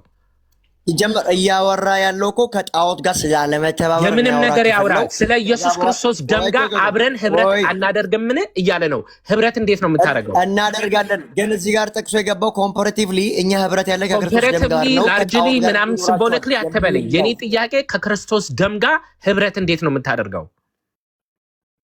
እዚህ ስፍራ ላይ እኮ በትክክል የሚናገረው የምንቆርሰው እንጀራ ከክርስቶስ ኢየሱስ ጋር ህብረት የለውም ደሙ ነው እንጂ የሚለው በዚህ በኩል እናደርጋለን የሚል መልስ የለውም እዚህ ጋር። ስለዚህ አንተ ከኢየሱስ ክርስቶስ ህብረት አለን። the cup of blessing ይላል፣ ጽዋውን ይጠራዋል። the cup of blessing ይላል። ህብረት እንደማታደርግ ይህንን እወስዳለሁ ማለት ነው። የበረከት ጽዋ ማለት እሺ። ማቴዎስ ወንጌል ምዕራፍ 26 ላይ ይህ ስጋዬ ነው አለ። ስጋው ነው። ማቴዎስ ወንጌል ምዕራፍ 26 ቁጥር 26 ላይ ይህ ስጋዬ ነው አለ። ኢየሱስ ክርስቶስ ስጋው ነው ወይስ አይደለም? ይህ ስጋዬ ነው ሲል እኮ ነገርኩህ። ይህ ደሜና ስጋዬ ነው ሲል ስለ ሞቱ እየተናገረ እንጂ ከሞቱ በኋላ ስላለው ስለ ስነ ስርዓቱ ስጋ አይደለም እያወራ። ክርስቶስ ተሳስቶ ነው ስጋዬ ነው ያለው? ኖ ስጋ አይደለም። ነገርኩህ እኮ ቅድም እያበራራ መጣና ስጋው አይደለም። ህብስቱን አንስቶ ስጋዬ ነው ሲለን ቆይ አንዴ ፕሮፌት ስማኛ ህብስቱን አንስቶ ስጋዬ ነው ሲል ስጋው ነው አልጎጎ ስጋው ነው ደሙ ነው። ግን እሳ ምንድነው ሲባል 28 ላይ ስለ ብዙዎች አላቸው የሚፈስ የሐዲስ ኪዳን ደሜ ነው አላቸው። ስለዚህ በቀራኔው ላይ ስለሚፈሰው ደሙ እና ስለሚሞትልን ስጋው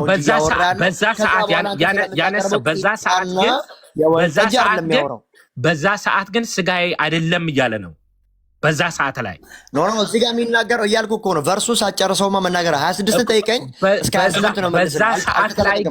በዛ ሰዓት ላይ ግን ስጋው አይደለም እያልከኝ ነው። በአንተ ሰዓት ጊዜ ልትጠይቀን ትችላለህ፣ በደንብ መልስላለሁ። የኔን ጥያቄ ግን መልስ ያልኩ ዲያቆንዬ ምን መሰለ እንግዲህ የተረጋጋ ነገር ለማድረግ ስጋው ነው አልከኝ። የትኛው ስጋው?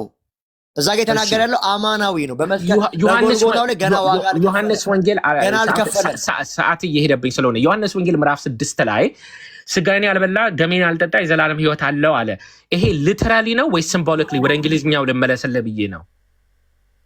ኦኬ እሺ 58 ላይ ምን አለ? 58 ላይ እኮ እሱ አልፎ ከሄደ በኋላ የሚናገረው አንድ ኖ ኖ ኖ ነገር ኖ ደጋግሜ ያስቸው ነበር። ጥያቄ እሱ አይደለም። 58 ሳይሆን ስጋዬን ያልበላ ደሜን ያልጠጣ የዘላለም ህይወት የለውም ማለት ሲምቦሊክሊ ነው ሊተራሊ ነው?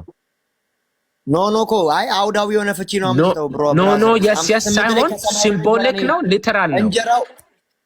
አይ አሁን እኮ እያወራን ነው መዳን በእምነት ነው መዳን በሳክራመንት ሚል ስለሆነ ሰው ሚድ ነው በክርስቶስ ኢየሱስ በማመን እንጂ በሳክራመንት አይደለም። እሱን አንተ ታብራራለህ በኋላ። ሉቃስ ወንጌል ምዕራፍ 22 ላይ ለመታሰቢያ ሊትራል ነው ወይስ ሲምቦሊክ ነው? እዚህ ጋር ስጋዬን ያልበላ ደሜን ያልጠጣ የዘላለም ህይወት አለው ሲል ዮሐንስ ወንጌል ላይም እየተናገረ የነበረው በአካል ነው እያወራቸው ያለው። 5000 ሰዎች ምን አደረጉ? እኔ በመንፈስ ነው አላልኩም። ከይቅርታ ጋር እኔ በመንፈስ ነው እያወራቸው አላልኩም። የኔ ጥያቄ ስጋዬን ያልበላ በፊት ራሱ ደምና ስጋ እያወራ ነው። እሺ we're getting somewhere. Okay so literal አይደለም ማለት ነው፣ ሲምቦሊክ ነው። ሲምቦሊክ ከሆነ ሰዎች ግራ ገብቷቸው ሲሄዱ ኑ ተመለሱ። እኔ እኮ ሲምቦሊክ ነው ያወራሁት ለምን አላላቸውም? ለምሳሌ ማቴዎስ ወንጌል ምዕራፍ 13 ላይ ብዙ ምሳሌ ሲናገር ይሄ እኮ ምሳሌ ነው ሌሎቹ አይገባቸውም፣ ምሳሌውን ግን ላብራራ እያለ ክርስቶስ እንዳለ ዮሐንስ ወንጌል ምዕራፍ 6 ላይ ለምን እንትን ኤክስፕሌን አላደረገም? ያ እሺ ለዚህ ደግሞ ነገር ልንገር። ሲጀምር የዮሐንስ ወንጌል ምዕራፍ 6 አውዳዊ የሆነ ፍቺ ይዘህ ስትወርድ ስለ ምግብ ያወራል። ከዛ ታምራትን ስላያችሁ ሳይሆን ስለበላችሁ ይላቸዋል። ከዛ ስለ አይሁዳውያን ስለመና ያወራል። ከዛ በኋላ ስለ ራሱ ስጋ ያወራል። ሰው ሲሰናከልበት ብዙ ጊዜ ኤክስፕሌን አድርጓል። ነው ይሄ ምሳሌ ነው፣ ይሄ እንደዚህ ነው ብሎ አድርጓል።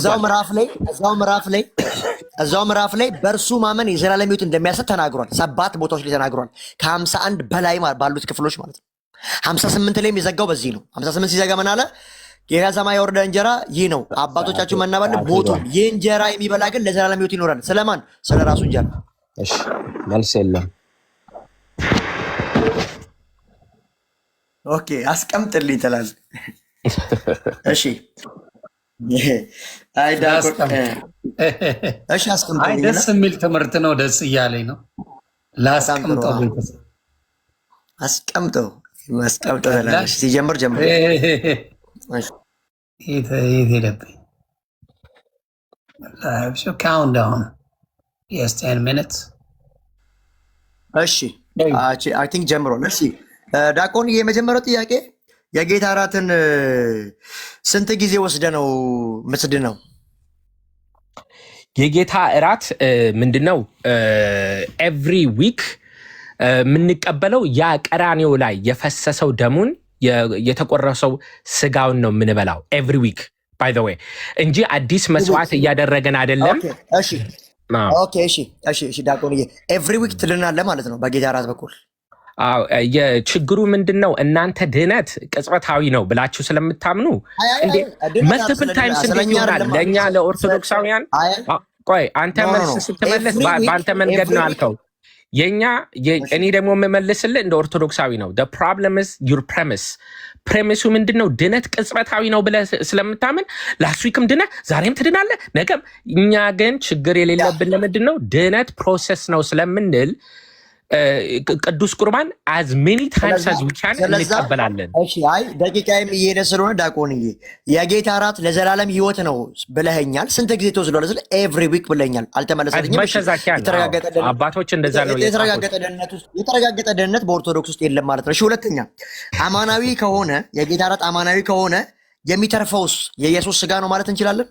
የሚተርፈው ቁርባን በቤተ ክርስቲያኑ ሲቀርብ እንግዲህ ሊተርፍ እንደሚችል እርግጠኛ ነው። ሰው ተቆጥሮ ነው ቁርባኑ የሚሰጠው። ይሄ ማለት ነው። ከተረፈስ አማናዊ ስጋው ነው የሚተርፈው?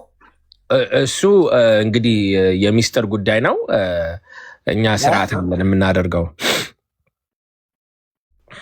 ቤተ ክርስቲያን የራሷ አካሄድ አለባት። ምን እያለን ነው ወንድማችን ዲያቆን? እዚህ ውስጥ ያላቸው ወንጌላውያኖች የጌታ እራት በኦርቶዶክስ ተዋሕዶ ውስጥ ሲቀርብ ቁርባን ከተረፈ የጌታም ስጋ ይተርፋል። የሚተርፍ ነገር የለም። በነገራችን ላይ የሚተርፍ ነገር የለም። ታዲያ ተቆጥሮ ነው የሚቆረሰው እያልከኝ ነው? እሱን ስርዓቱን ስለማታውቅ አልፈርድብህም፣ ግን የሚተርፍ ነገር የለም። እሺ በቃ አልተመለሰም። በቃ ሲተርፍ የጌታ እራት ይተርፋል። የጌታ ስጋ ሊትራሊ ስጋው ራሱ ተረፈ እያለ ነው። ልብ በሉ ልብ ሁላችሁም እያዳመጣችሁ ኖ ፕሮፌት ኖ አይተርፍም ነው መልስ። የሚተርፍ ነገር የለም ብያለሁ። የሚተርፍ ነገር የለም ነው መልስ። እሺ የማይገባው በአንደኛ ቆሮንቶስ ምዕራፍ 11 መሰረት የማይገባው የጌታ እራትን አይውሰድ ይላል። ታዲያ የጌታ እራት ለዘላለም ሕይወት ከሆነ የማይገባቸው አሉ ማለት ነው። የማይገባቸው ማለት ራሳቸውን ንስሐ ሳይገቡ በድፍረት ሳይገባው ሚስጥር እንደሆነ እሳት እንደሆነ ቢቀበል እሳት ይሆንበታል፣ ድፍረት ይሆንበታልና እግዚአብሔር መለኮታዊ እሳት ስለሆነ ማለት ነው። እውነተኛው ስጋና እውነተኛ ደም ነው ስለምንል በድፍረት አንድ ሕፃን ልጅ ሄዶ ከእሳት ጋር ሲጫወት ራሱ እንደሚያቃጥል ራሱን ያቃጥላል። ስለዛ ዲያቆንዬ አንድ ነገር መልሰልኝ፣ ክሪፋይ አድርገልኛል። ምን ከተባለ ማይገባቸው ሰዎች ስላሉ የጌታ እራት ደግሞ ለዘላለም ሕይወት ከሆነ አየህ፣ ለማይገባቸው ሰዎች ይሄ የዘላለም ሕይወት አይገባቸውም አልከም ማለት ነው። ንስሐ ገብቶ ራሱን መርምሮ መመለስ ይችላል እኮ አንድ ሰው። ለዘላለም ሕይወት እኮ ነው ያልከኝ። የጌታ እራት ለዘላለም ሕይወት ከሆነ ይሄ ሰውዬ እኮ መጥቶ ነው መውሰድ ያለበት። ለምን ሲባል የዘላለም ሕይወት ላያገኝ በድፍረት አይደለም። ስለዚህ አንዳንዶች በኦርቶዶክስ ተዋሕዶ ውስጥ የጌታ እራት ለዘላለም ሕይወት ነው ይባላል። ነገር ግን አንዳንዶቹን የማያድን የዘላለም ሕይወት የሚሰጥ የጌታ እራት አለ ማለት ነው። በድፍረት ነው። አሁን ለምሳሌ እሳት ከጨበጥከው ያለ አግባቡ ከተጠቀምከው እንደሚያቃጥልህ መለኮታዊ እሳት ደግሞ ስትነካው ያቃጥልሃል።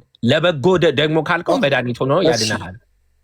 ስለዛ በኦርቶዶክስ ተዋሕዶ ውስጥ የጌታ እራት ለአንዳንዶች ንጹሕ ለሆኑት ለተቀደሱት እንጂ እርኩስ ለሆኑት ወይ ደግሞ ሰሞናቸው ሆሊነስ ውስጥ ያሉ ሰዎች አይወስዱትም። ስለዚህ የጌታ እራት ለዘላለም ሕይወት ነው የሚለው ፈርሷል ማለት ነው። እሺ ሳይገባውና ሳይገባው ነው ያልኩት። ኃጢአት ሆኖ ኃጢአት ሳይሆን አላልኩም። በቃ አለፍኩ።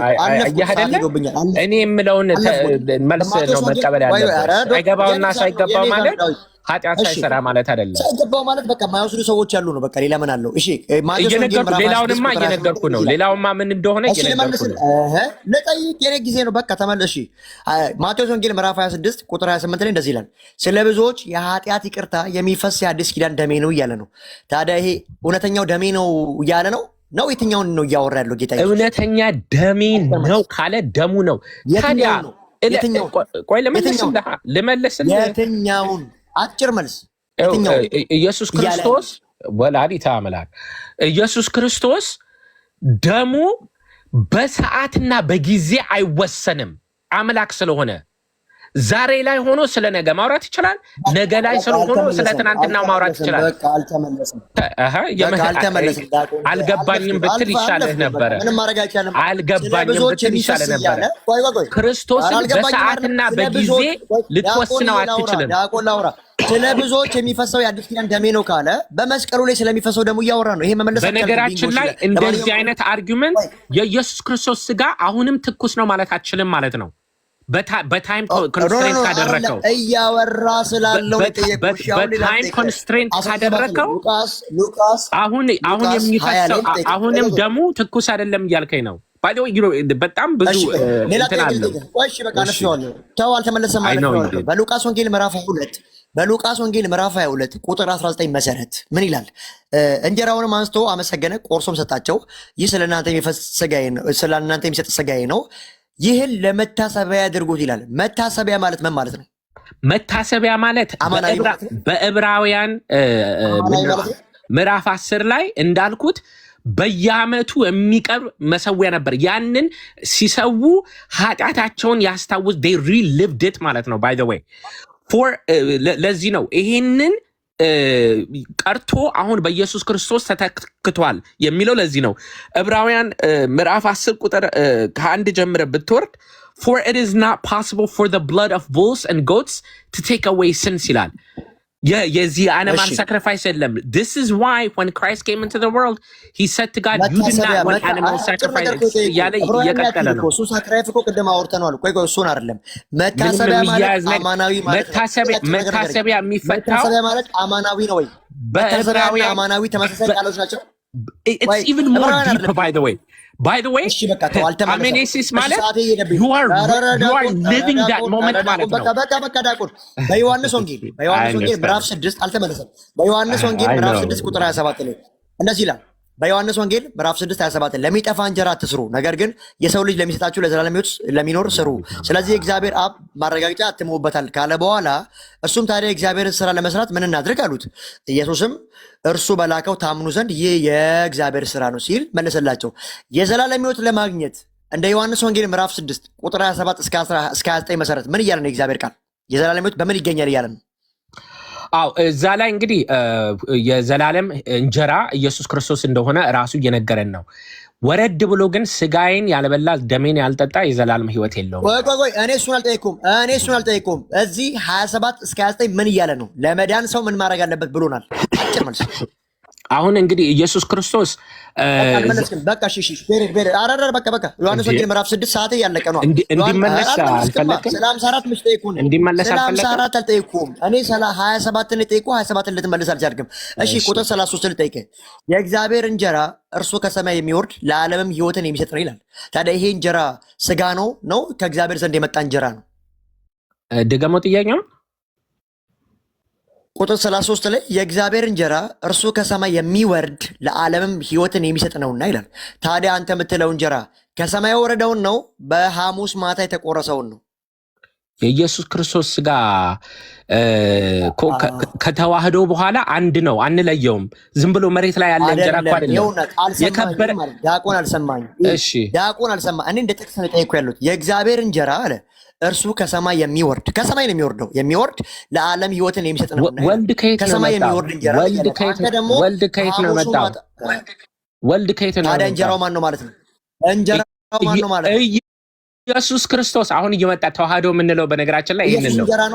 ኢየሱስ ሕይወት እንጀራ ነው። ኢየሱስ ክርስቶስ ወልድ ስግው ቃል የምንለው አንዴ ከተዋህደ በኋላ መለኮቱን ለይተን ስጋውን ብቻ እየበላን አይደለም። ባይ ዘ ወይ እንደዚህ አይነት አስተሳሰብ ያላችሁ ከሆነ ሜቢ ዳስ ተቀበኝ። ዳዊት አንድ ጥያቄ ልጠይቅህ። ቁጥር 40 ላይ ዮሐንስ ወንጌል ቁጥር 6:40 ላይ የአባቴ ፈቃድ ወልድን አይቶ በእርሱ የሚያምን ሁሉ የዘላለም ሕይወት እንዲኖረው ነው፣ እኔ በመጨረሻው ቀን አስነሳዋለሁ ይላል። ታዲያ ሰው ሚድነው በማመን ነው የጌታ እራትን በመውሰድ ነው? እንደዚህ ቃል መሰረት ኢየሱስ ክርስቶስ የሚልህን ነገር አምነህ ስትቀበለው ስታደርገው ነው። ኖ እንደዚህ እንደ ቁጥር 40 መሰረት ነገርኩ እኮ። ማመን ማለት የሚለውን ቃል ተቀብለህ ስትገብረው። አልተመለሰም። በቃ አልተመለሰም። ቃሉን እየሸመጠትክ ነው ያለው። እሺ 47 ላይ እንደዚህ ይላል፣ እውነት እላችኋለሁ የሚያምን ሁሉ የዘላለም ሕይወት አለው ይላል። ምን እያለን ነው? እውነት እላችኋለሁ የሚያምን ሁሉ የዘላለም ሕይወት አለው ይላል። ያለ እምነት ድነት የለም። አሁን ይሄ ሳያምን ቅዱስ ቁርባን ይቀበል ያለ ማንም የለም። ባይለው ወይ እሺ አለቀ ሰዓት። እሺ የሚጨመር አለ? ሰዓት እንጨምር ወይስ እኩል መብት ነው ያለን? ዝም ብለህማ እኩል አታውራ። እያወራህ ነበር እኮ ሰማሁ። እሺ ጥሩ። እሺ እስቲ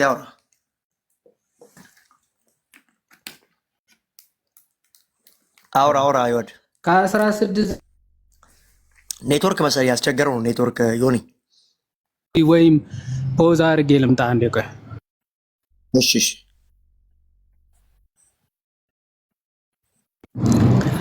እስቲ አሁን አውራኝ። ይሰማል? ይሰማል። ኦኬ አይ ቲንክ የተወሰነ እንትን እያለ መሰለኝ። ዮኒ አንዴ ናና ሰዓቱን ሪሴት አድርግልኝ አንዴ። 8 ተኩል በቃ አንድ ተኩል ይጨመርላል። ቀጥል።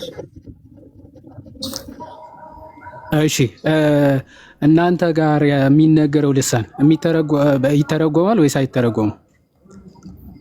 ኦኬ ልሳን እንግዲህ በደንብ ትናንት ተወያይተን ነበር። ልሳን የሚለው 14 ላይ ቆይ ጠይቀኝ ነው። ማብራሪያ አልፈልግም። ቆይ ሚኪ ሰዓቴን ለመጠቀም ትናንትና አውርተን አንዴ ስማ፣ ትናንት አውርተን ነበር ያልክ ሰዓቴን ላፈጀው። እሺ አሁን እንደ አዲስ እጀምራለሁ። 8 ደቂቃ 2 ደቂቃ ጀምራለሁ። እናንተ ጋር የሚወራው ልሳን ይተረጎማል ወይስ አይተረጎም? እንግዲህ የእግዚአብሔር ቃል ሲናገር የእግዚአብሔር ቃል ሲናገር በአንደኛ ቆሮንቶስ ምዕራፍ ያልኩ ይተረጎማል እየነገርኩ ነው። የእኛ ልሳን ነው የመጽሐፍ ቅዱስ ልሳን ነው። ምንድን ልሳን የምትለኝ? የእኛ ልሳን ነው የመጽሐፍ ቅዱስ ልሳን ነው። አይተረጎምም ነው ጥያቄ። እንግዲህ መጽሐፉ ሲናገር አንዱ ይናገራል፣ አንዱ ይተረጎማል። ስለዚህ አይተረጎምም እየነገርኩ እኮ ነው። በልሳን ሲናገር አይተረጎምም ነው ጥያቄ። ይኸው ተናጋሪ ተርጓሚ ማለት ይላል። ይተረጎማል ወይስ አይተረጎምም? የእናንተ ይተረጎማል አይተረጎምም ነው ጥያቄው። ይተረጎማል። ሲተረጎም ማስረጃ ክፈት። አይቼ አውቃለሁ ሲተረጎም ክፈት። ህብረት ሳደርግ አንተ ማስረጃቸውንም ለማስረጃ ከወንድሞቼ ጋር ሳመልክ ስዘምር የዛኔ ተርጉመው አይቼ አውቃለሁ። አታውቅም። እሺ የለም። እንደዚህ ካልክ ምን እያልክ መሰለህ? ስማ አንደኛ ቆሮንቶስን አልቀበልም እያልከኝ ነው። አልቀበልም። ስሙ ወገኖች፣ አንደኛ ቆሮንቶስን አልቀበልም የእግዚአብሔር ቃል አይደለም እያለ ነው። እሺ ቀጥል። ሰው ለምን ትቀበላለህ? ምንድን ነው ዮኒ? ኧረ በለው ትላለህ። እኔም ጋር አላልከኝም? ዳኒን አስገባው። እሺ ዶክተር ዳኒን አስገባው ካለ ላክልኝ። ዳን ቲደብሊው ፔንቴኮስታል የሚለው ነው። ፔንቴኮስታል ዳኒን አስገባው። በጣም አሪፍ ስላልከኝ እኮ ነው። እዛ ከሆነ ጥሩ። እኔ እኮ አዳምጣለሁ አባ። እነሱ ሙሉ ናቸው ራሳቸው። እነሱ በተነጋገሩት እኔ አልገባበትም። እነሱ ነው የሚነጋገሩት። በዚህ አጋጣሚ ይተዋወቃሉ። ለዛ ነው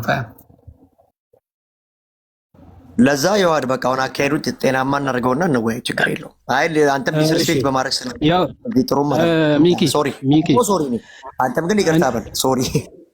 ቆይ ስማ፣ አሁን ምን መሰለ ጥያቄ ስጠይቅህ እኔ የምጠይቅህን ትተህ የራስህ ጥያቄ ፎርሙሌት አድርገህ የምትመልስ ከሆነ ስለዚህ ጥያቄና መልስ ማድረጉን ትተህ አንተ ዝም ብለህ ታወራለህ ወይ ማለት ነው። እሺ እኔ ደግሞ ላውራ። እሺ አውራ። ምንድን ነው የጠየቁ? እስኪ ጥያቄውን አስታውሰኝ። ምን ብዬ ነው የጠየቁ? ምን አልከኝ? እናንተ የምትናገሩት ልሳን ይተረጎማል አልከኝ። እኔ ልሳንን በአንደኛ ቆሮንቶስ ምዕራፍ 14 መሰረት እየነገርከኝ ስለሆነ በህብረት መካከል አንዱ ተናጋሪ አንዱ ተርጓሚ ነው። ስለዚህ እኔ በማመልክበት ቸርች ውስጥ ተርጓሚ አይቻለሁ አልኩ። ከፕራክቲሴ ላይ መለስኩልህ። እንግዲህ ብል አድርገን አሁን እኔ አንደኛ ቆሮንቶስ ምዕራፍ 14 ላይ ያለው የሚተረጎም ነው የማይተረጎም ነው ያልጠየቁም አይደለ? እናንተ ቸርች ላይ ያለው ይተረጎማል ወይስ አይተረጎምም ስል እንግዲህ አንደኛ ቆሮንቶስ ምዕራፍ 14 ላይ የተነገረው ልሳን ተርጓሚ ይኑር ይላል። እኔ ማን ጠየቀ ይላል አይልም እኮ አይደለም ጥያቄ። እናንተ ቸርች ውስጥ ልሳን ብላችሁ የምትናገሩት ቋንቋ አለ፣ እሱ ይተረጎማል ወይ ብዬ ነው የጠየቁ። ከዛ አሁን ወይም ይተረጎማል ወይም ደግሞ አይተረጎምም ነው መልሱ። አንተ ምንድነው ደቂቃ ለመፍጀት አንደኛ ቆሮንቶስ እንግዲህ የሚናገር ካለ ተርጓሚ ይኑር ይላል 2-3 አልጠየቁማ። ማን ጠየቀ? አንደኛ ቆሮንቶስ። ስለዚህ ምንድነው ኦን ፐርፐዝ እያደረክ ያለው? የተሰጠውን 5 ደቂቃ መፍጀት ዝም ብለህ ቢገጥም ባይገጥም ማለት ነው። የእኛ ልምምዳችን እኮ አልኩ። የእኛ ልምምዳችን አሰ ፔንቴኮስታል ልምምዳችን እንደ መጽሐፍ ቅዱስ ብለን ስለምናምን ስለመልስልን እንደ መጽሐፍ ቅዱስ እንደ መጽሐፍ ቅዱስ ስላልሆነ እኮ ነው እኔ የጠየቁ። አንደኛ ቆሮንቶስ ላይ ያለው ሀሳብ ንገረኝ አላልኩም። እሱን ስለማውቀው ኦኬ፣ ትርጉም ያለው ቋንቋ ስለሆነ አንደኛ ቆሮንቶስ ላይ ያለው እናንተ ጋር የሚወራው ትርጉም ያለው ወይ ነው ጥያቄ እንጂ የአንደኛ ቆሮንቶስ ይተረጎማል አይተረጎም ማን ጠየቀ? እሱ አይደለም ጥያቄ፣ የሚተረጎም ነው። ስለዚህ እናንተ ጋር ያለው የሚተረጎም ነው ወይ አይደለም ነው የኔ ጥያቄ እንጂ አንደኛ ቆሮንቶስ ያለው ትርጉም ያለው ቋንቋ ነው አይደለም እኮ አይደለም ጥያቄ። ትርጉም ስላለውማ ተርጓሚ ይኑር ተባለ እኮ። ትርጉም የሌለው ነው የእናንተ ግን ትርጉም የሌለው ነው። ስለዚህ ትርጉም አለው ጥያቄ ነው። ምንድን ነው? ጥያቄ ነው። ምን እያደረክ ነው ይዋድ? አይ ጥያቄ አይደለም ያነሳውበት ፖይንት እየነገርኩ ማብራሪያ ማስተማ በቃ ይዋድ በቃ አሁን አቆምና ደቂቃውን እያዝና አሁን የኔ ጊዜ ነው። ምን አሁን ደቂቃ እኮ አልተያዘም ነበር። በእኔ ጥያቄ ላይ ነው እንዴ? ምን ጠየቁ? እሺ ቆይ እሺ ቆይ መች ጠየቁ? እየጠየቁ አልነበረም። ጥያቄውን እያስረዳው ነበረ እኮ። እሺ አሁን ምንድን መሆን ያለበት? መዝሙር እንዴት እናድርገው ቤተሰብ? እሺ አሁን ደቂቃ ያዝና እስኪ ይጠይቅ። በመሀል ድብልቅልቅ ወጥቷል። ለዛ ነው አሁን ደቂቃው ጉዳይ አልነበረም። በመሀል ሌላ ነገር ውስጥ ገባችሁ። ጥሩ። ስለዚህ በቃ በስርዓት እናድርገውና እኔ መሀል ላይ አረብሽም ብዬ ነው። ለዛ ነው የዋዲ ሰላም ላንተ ይሁን። ፕሮፌትም ዳኒ እንኳን በሰላም መጣችሁ። ደቂቃ እንያዝና እናንተ ጥያቄና መልሱን አድርጉ እየተዳመጣችሁ። ከዛ በኋላ አይ ቲንክ የልሳኑ ጉዳይ ዛሬም ትናንትም ከተነሳ አይ ቲንክ በቂ ይሆንና ወደ ሌላ ርዕስ መሄድ እንችላለን። ሰው እንደዛ ቢሆን ዮኒ ምን ይመስላል? ደቂቃውን መያዝ እችላለሁ እኔ። አይ ዳኒም ከገባ ወንድማችን ሰላም ነህ? ሰላም ይብዛባ። ለምን እሱም ስለገባ ውይይት ላይ ስለሚሆን አንድ ሰው መጨመር አለበት በኦርቶዶክስ ተዋህዶ ኢዘር ዩ መዝሙር ያሬድ ወይም ደግሞ ሌላ ሰው መግባት ካለበት ሌላ ሰው እናርግና አንተ ታይሙን የምትይዝ ከሆነ ታይሙን ያዝላቸው። እንዴት ይሻላል? ምናልባት ዮኒዬ ሁለቱ ትላንት ካወሩ እኔና መዝሙር ያሬድ 10 ደቂቃ ወይ 5 ደቂቃ ባክ ኤንድ ፎርዝ ብንጠያየቅ በምን ዙሪያ መብታችሁ ነው። እናንተ በልሳን ዙሪያ ምክንያቱም ልሳን የለም በቸርች ሂስትሪ ስላላችሁ ማሳየት ስለምፈልግ ይቻላል። እሺ ጥሩ። ኦኬ በቸርች ሂስትሪ ልሳን ማለት የእናንተ አይነት ልሳን የሚለውን አሁን ችግር ሁለታችሁ ዲቤቱ ስንገባ ዲቤት አይደለም ጥያቄና መልስ ነው የምታደርጉት። ጥያቄና መልስ ከሆነ ጥያቄ ስንገባ ታይም እያያዝልህና አንተም ጠይቀኝ እኔም ጠይቃለሁ። ችግር የለም። አዎ ከማን ጋር ነው ውይይቱ? ዳኒሻ የሀዲሻ መሆን ይችላል። እኔ ደቂቃ ይዛለሁ። ችግር የለውም። ከሁለቱ አንዱ እንደፈቀዱ። መልካም። ዲ ኦልሬዲ ስለቀደመኝ ታይም ሊያዝለትና ትላለህ። እሺ ታይሙን በቃ መዝሙር ያሬድ ይዛ እነሱ ይወያዩ። እሺ ታንኪ በትልቁ እሺ ሬዲ ስትሆኑ ሙዚቃ አንዴ። እሺ ጀምር በሉኝ። እንግዲህ ማን ነው የሚጀምረው? እኔ ነኝ የምጀምረው? አዎ እንግዲህ አባቶች የኛ አይነት ልሳን ያምናሉ ብዬ ስለማምን ስላልከኝ ማስረጃ አለኝ ስላልክ ቀጥል እስኪ። ግድ የለም ፍሬም አታድርገው፣ ምክንያቱም መጽሐፍ ልሳን ይላል፣ እኛም ልሳን ብለን ነው የምናወራው። ጥያቄ ልጀምር። ፕሮፌትዬ ሰላም ብያለሁ። ሰላም ሳልል ነው በቀጥታ ዘቡ ብዬ የገባሁት። ሰላም ብያለሁ ዳንዬ፣ ተባረክ፣ ጸጋ ይብዛልህ። ቀጥሉ።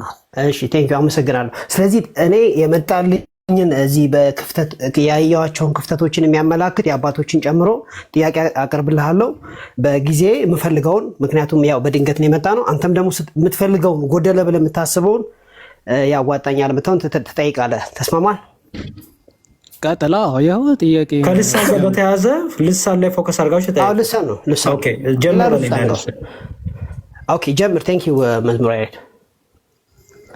የመጀመሪያው ጥያቄ ልሳን መስበኪያ ነው ወይስ ምንድን ነው? ቋንቋ መስበኪያ ሊሆን ይችላል። አዎ ኦፍ ኮርስ ልሳን መስበኪያ ነው ወይስ ምንድን ነው ጥያቄው? አዎ ሊሆን ይችላል እያልኩ ነው። እኔ ደግሞ መጽሐፍ ቅዱስ ግን በልሳን ብጸልይ ነው የሚለው። ስለዚህ ልሳን መጸለያ ነው ማለት ነው። ባስተምርም ይላል። በልሳን ባስተምርም ይላል። በልሳን ማስተምር ክፈትና አሳየኝ። በልሳን ማስተምር ክፈት። አንደኛ ቆሮንቶስ ምዕራፍ 14:27 ኦኬ። አንደኛ ቆሮንቶስ ታይሜን በትይዝልኝ ግን ደስ ይለኛል። 14 ደቂቃውማ ይጠቀም እየተጠቀም 14 ቁጥር ስንት? 27 አይ ቲንክ ካልተሳሳትኩ። መክፈት ከቻልክ በልሳን የሚናገር ቢኖር አንድ ያዝለት። ኦኬ ታይሙን ያዝለት አንዴ። እሺ ቀጥል እስቲ። ላንብብልህ። እሺ በልሳን የሚናገር ቢኖር 2 ወይም ቢበዛ 3 ሆነው በተራቸው የሚናገሩ። ይቅርታ እስቲ 24 አንብበው። 24 ወይ ችግር አነብላለሁ። ታይሙ ስለተያዘ ችግር የለም። እሺ ወረድ።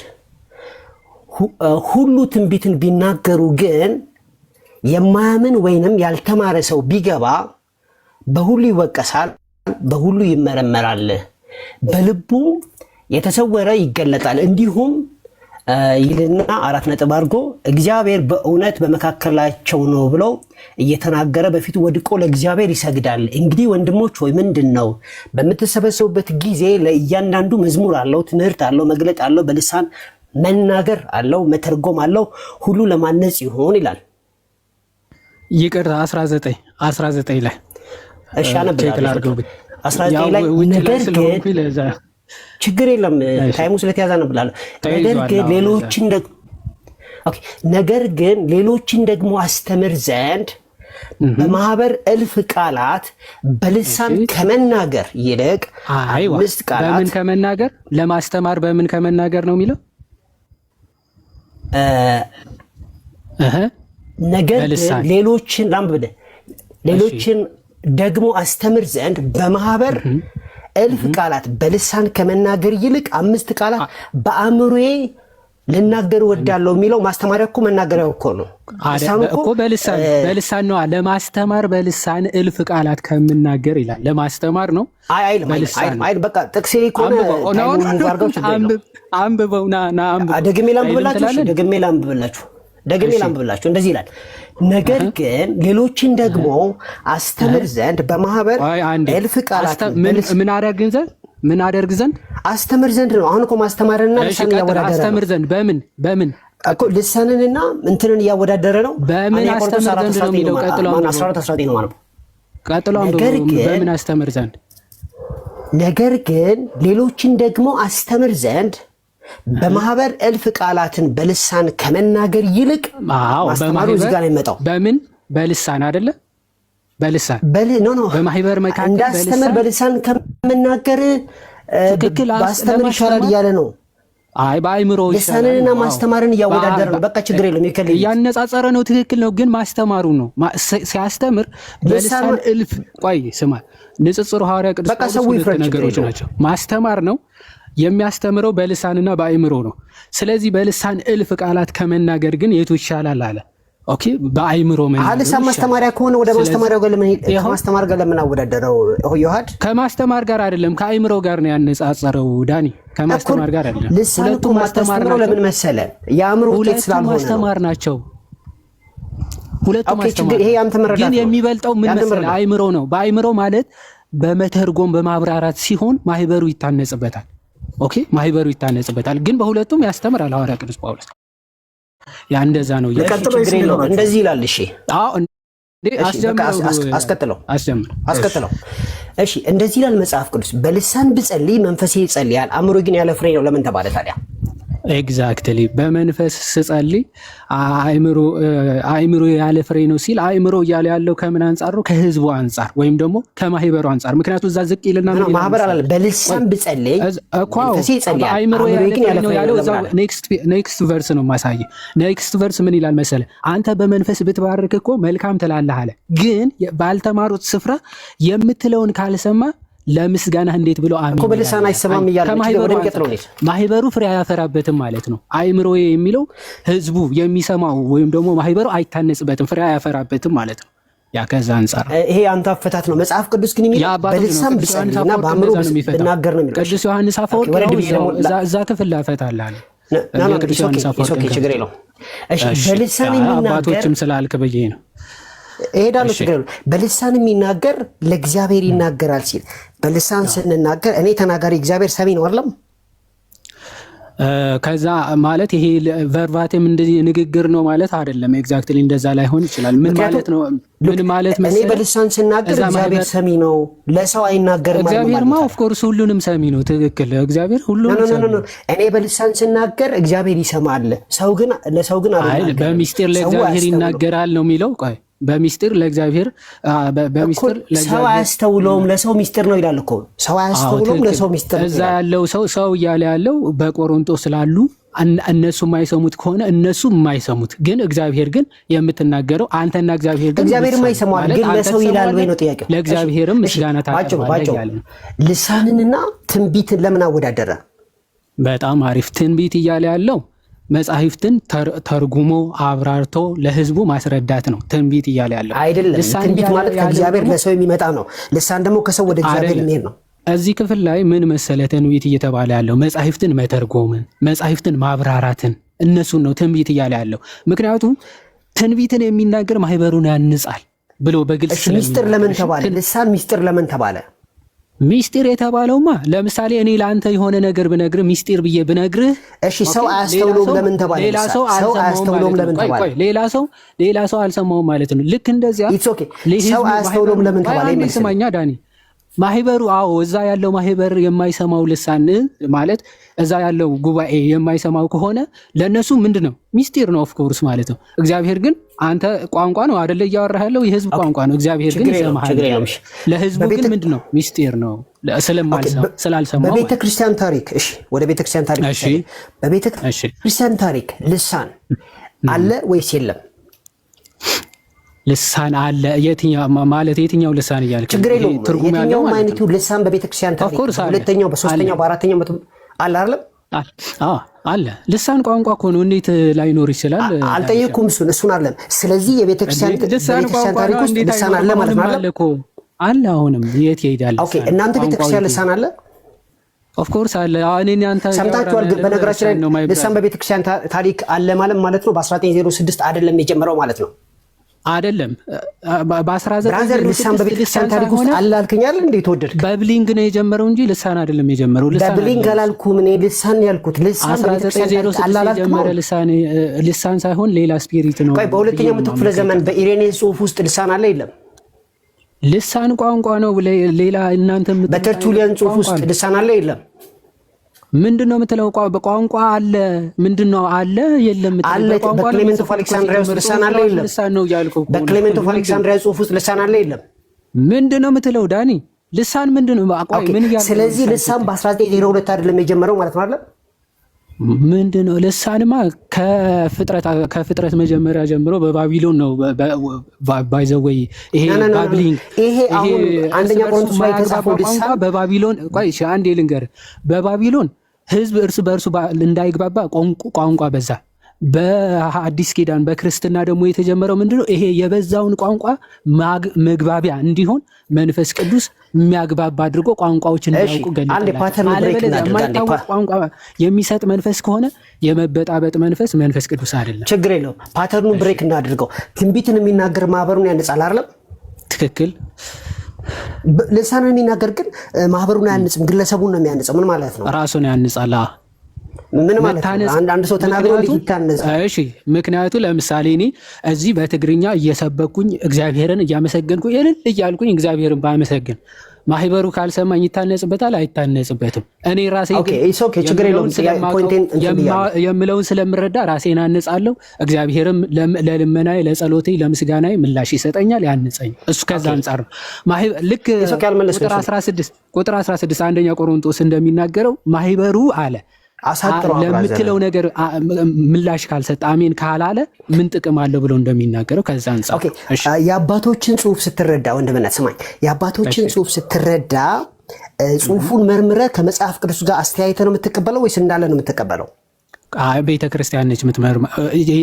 ቤተክርስቲያኗ ከመጽሐፍ ቅዱስ ጋር አስተያየተ ነው የምትቀበለው? ይኸውልህ ቅዱስ አትናቴዎስ እንደሚናገረው እንደሚናገረው ቸርች ማይንድ ብቻ መልስ እኮ የመጠይቀኝ እኔ አይደለሁም። ቤተክርስቲያኗ የመዘንኩኝ ሳይሆን ቤተክርስቲያን ነች። ቤተክርስቲያኗ ከመጽሐፍ ቅዱስ መዘና ነው የምትቀበለው። ኮንሰንሰስ አለ፣ ትምህርት ዶክትሪን አላት። በነገራችን ላይ ገባኝ። ዶክትሪን ጥያቄ መጽሐፍ ቅዱሱ በቤተክርስቲያን ዶክትሪን ነው የሚቀረጸው። አንድ ጊዜ አሁን መጽሐፍ ልሳን ቆሟል የሚል አባት ቢገኝ አለ በቸርች ስትሪ ልሳን ቆሟል ብሎ የጻፈ አባት አለ? ልሳን ቆሟል ማለት ምን ማለት ነው? ልሳን ቆሟል አላልኩም። ልሳን የሚባለው ጊፍት ሲዝ አድርጓል ብሎ የጻፈ አባት አለ?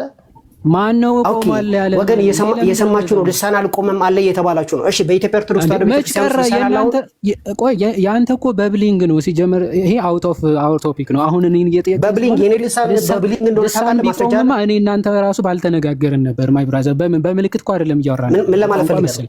ስለዚህ በቤተክርስቲያን አንድ ጊዜ ተቋርጧል ተብለው እንዴት ነው የሚጽፉት? ቋንቋ ነው። ስለዚህ ቋንቋው ደግሞ አልተቋረጠም። ይኸው እያወራን ነው እኔና። ስለዚህ በቤተክርስቲያን ታሪክ ውስጥ ባሉ 500 ዓመት ውስጥ በ38 ቮሊዩም መጽሐፍ ውስጥ ልሳን ቆሟል የሚል የለም ማለት ነው ወይ? መድኃኒዓለም እየሰማኸኝ አይደለም ማለት ነው። ቋንቋ ለምንድን ነው? እኔ እያስረገጥኩ ነው። እየተግባባን እኮ ነው በቋንቋ። እንዴት ነው የሚቆመው? ኦኬ እሺ። በምልክት እንግዲህ እያወራን አይመስለኝም እስካሁን። ኦኬ በመንፈስ እዘምራለሁ፣ በአእምሮ እዘምራለሁ፣ በልሳን እጸልያለሁ፣ በአእምሮ እጸልያለሁ የሚለው ጋር ልመለስበት። ማስረጃ ምን ለማለት ፈልጎ ነው? ኤግዛክትሊ በተገለጠለት ልሳን ሐዋርያ ቅዱስ ጳውሎስ እንደውም ከሁላችሁም የሚበዛ ልሳኖች ተሰጥቶኛል ይሌለ በጣም ብዙ የብዙ አገር ቋንቋዎች ተሰጥቶት ዓለምን ሁሉ ዞሮ አስተምሯል። ስለዚህ ከእናንተ ይልቅ ብዙ ልሳን ተሰጥቶኛልና በተሰጠኝ ልሳን እዘምራለሁ፣ በተወለድኩበት ቋንቋም እዘምራለሁ።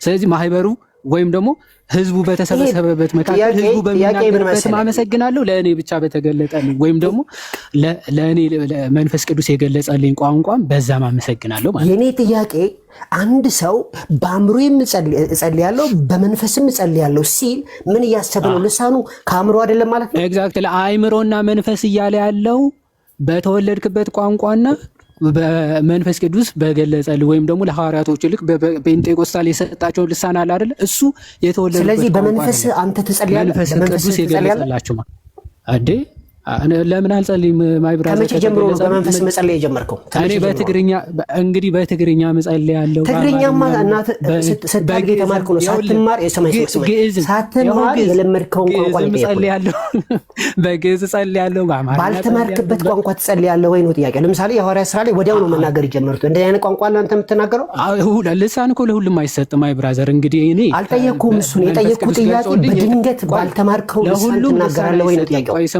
ሰማኛ ዳንሽ አንድ ጊዜ ፕሊስ ኢኮኖሚ እናድርግ። እንግዲህ እኔ ባልተማርከው ቋንቋ ጸልየህ ታውቃለህ?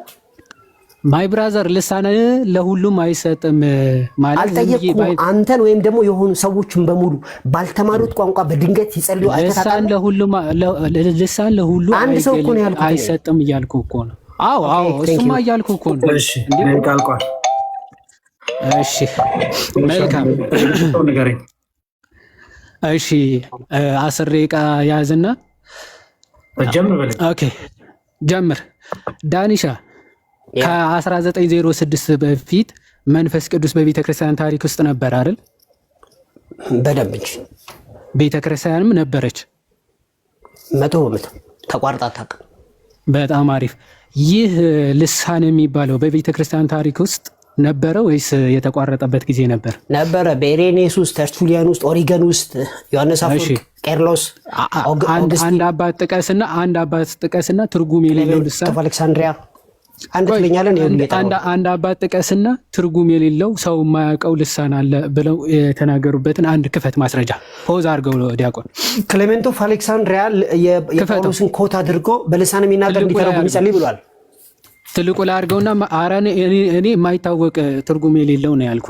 እንግዲህ ዝም ብሎ ሻራም ታራም እኛ ትርጉም የሌለው ልሳን ብለናል እንዴ? ልሳን የሚናገር ይተረጉማል። ሚስተር ፕሮፊት ጋር ዲቤት ታደርጋላችሁ። በቃ ትርጉም የሌለው ብለናል። ያው ትርጉም የሌለው እንደዛ ብለው ነው የሚያምኑት። ስለዚህ ትርጉም ያለው ቋንቋ ነው ማለት ነው።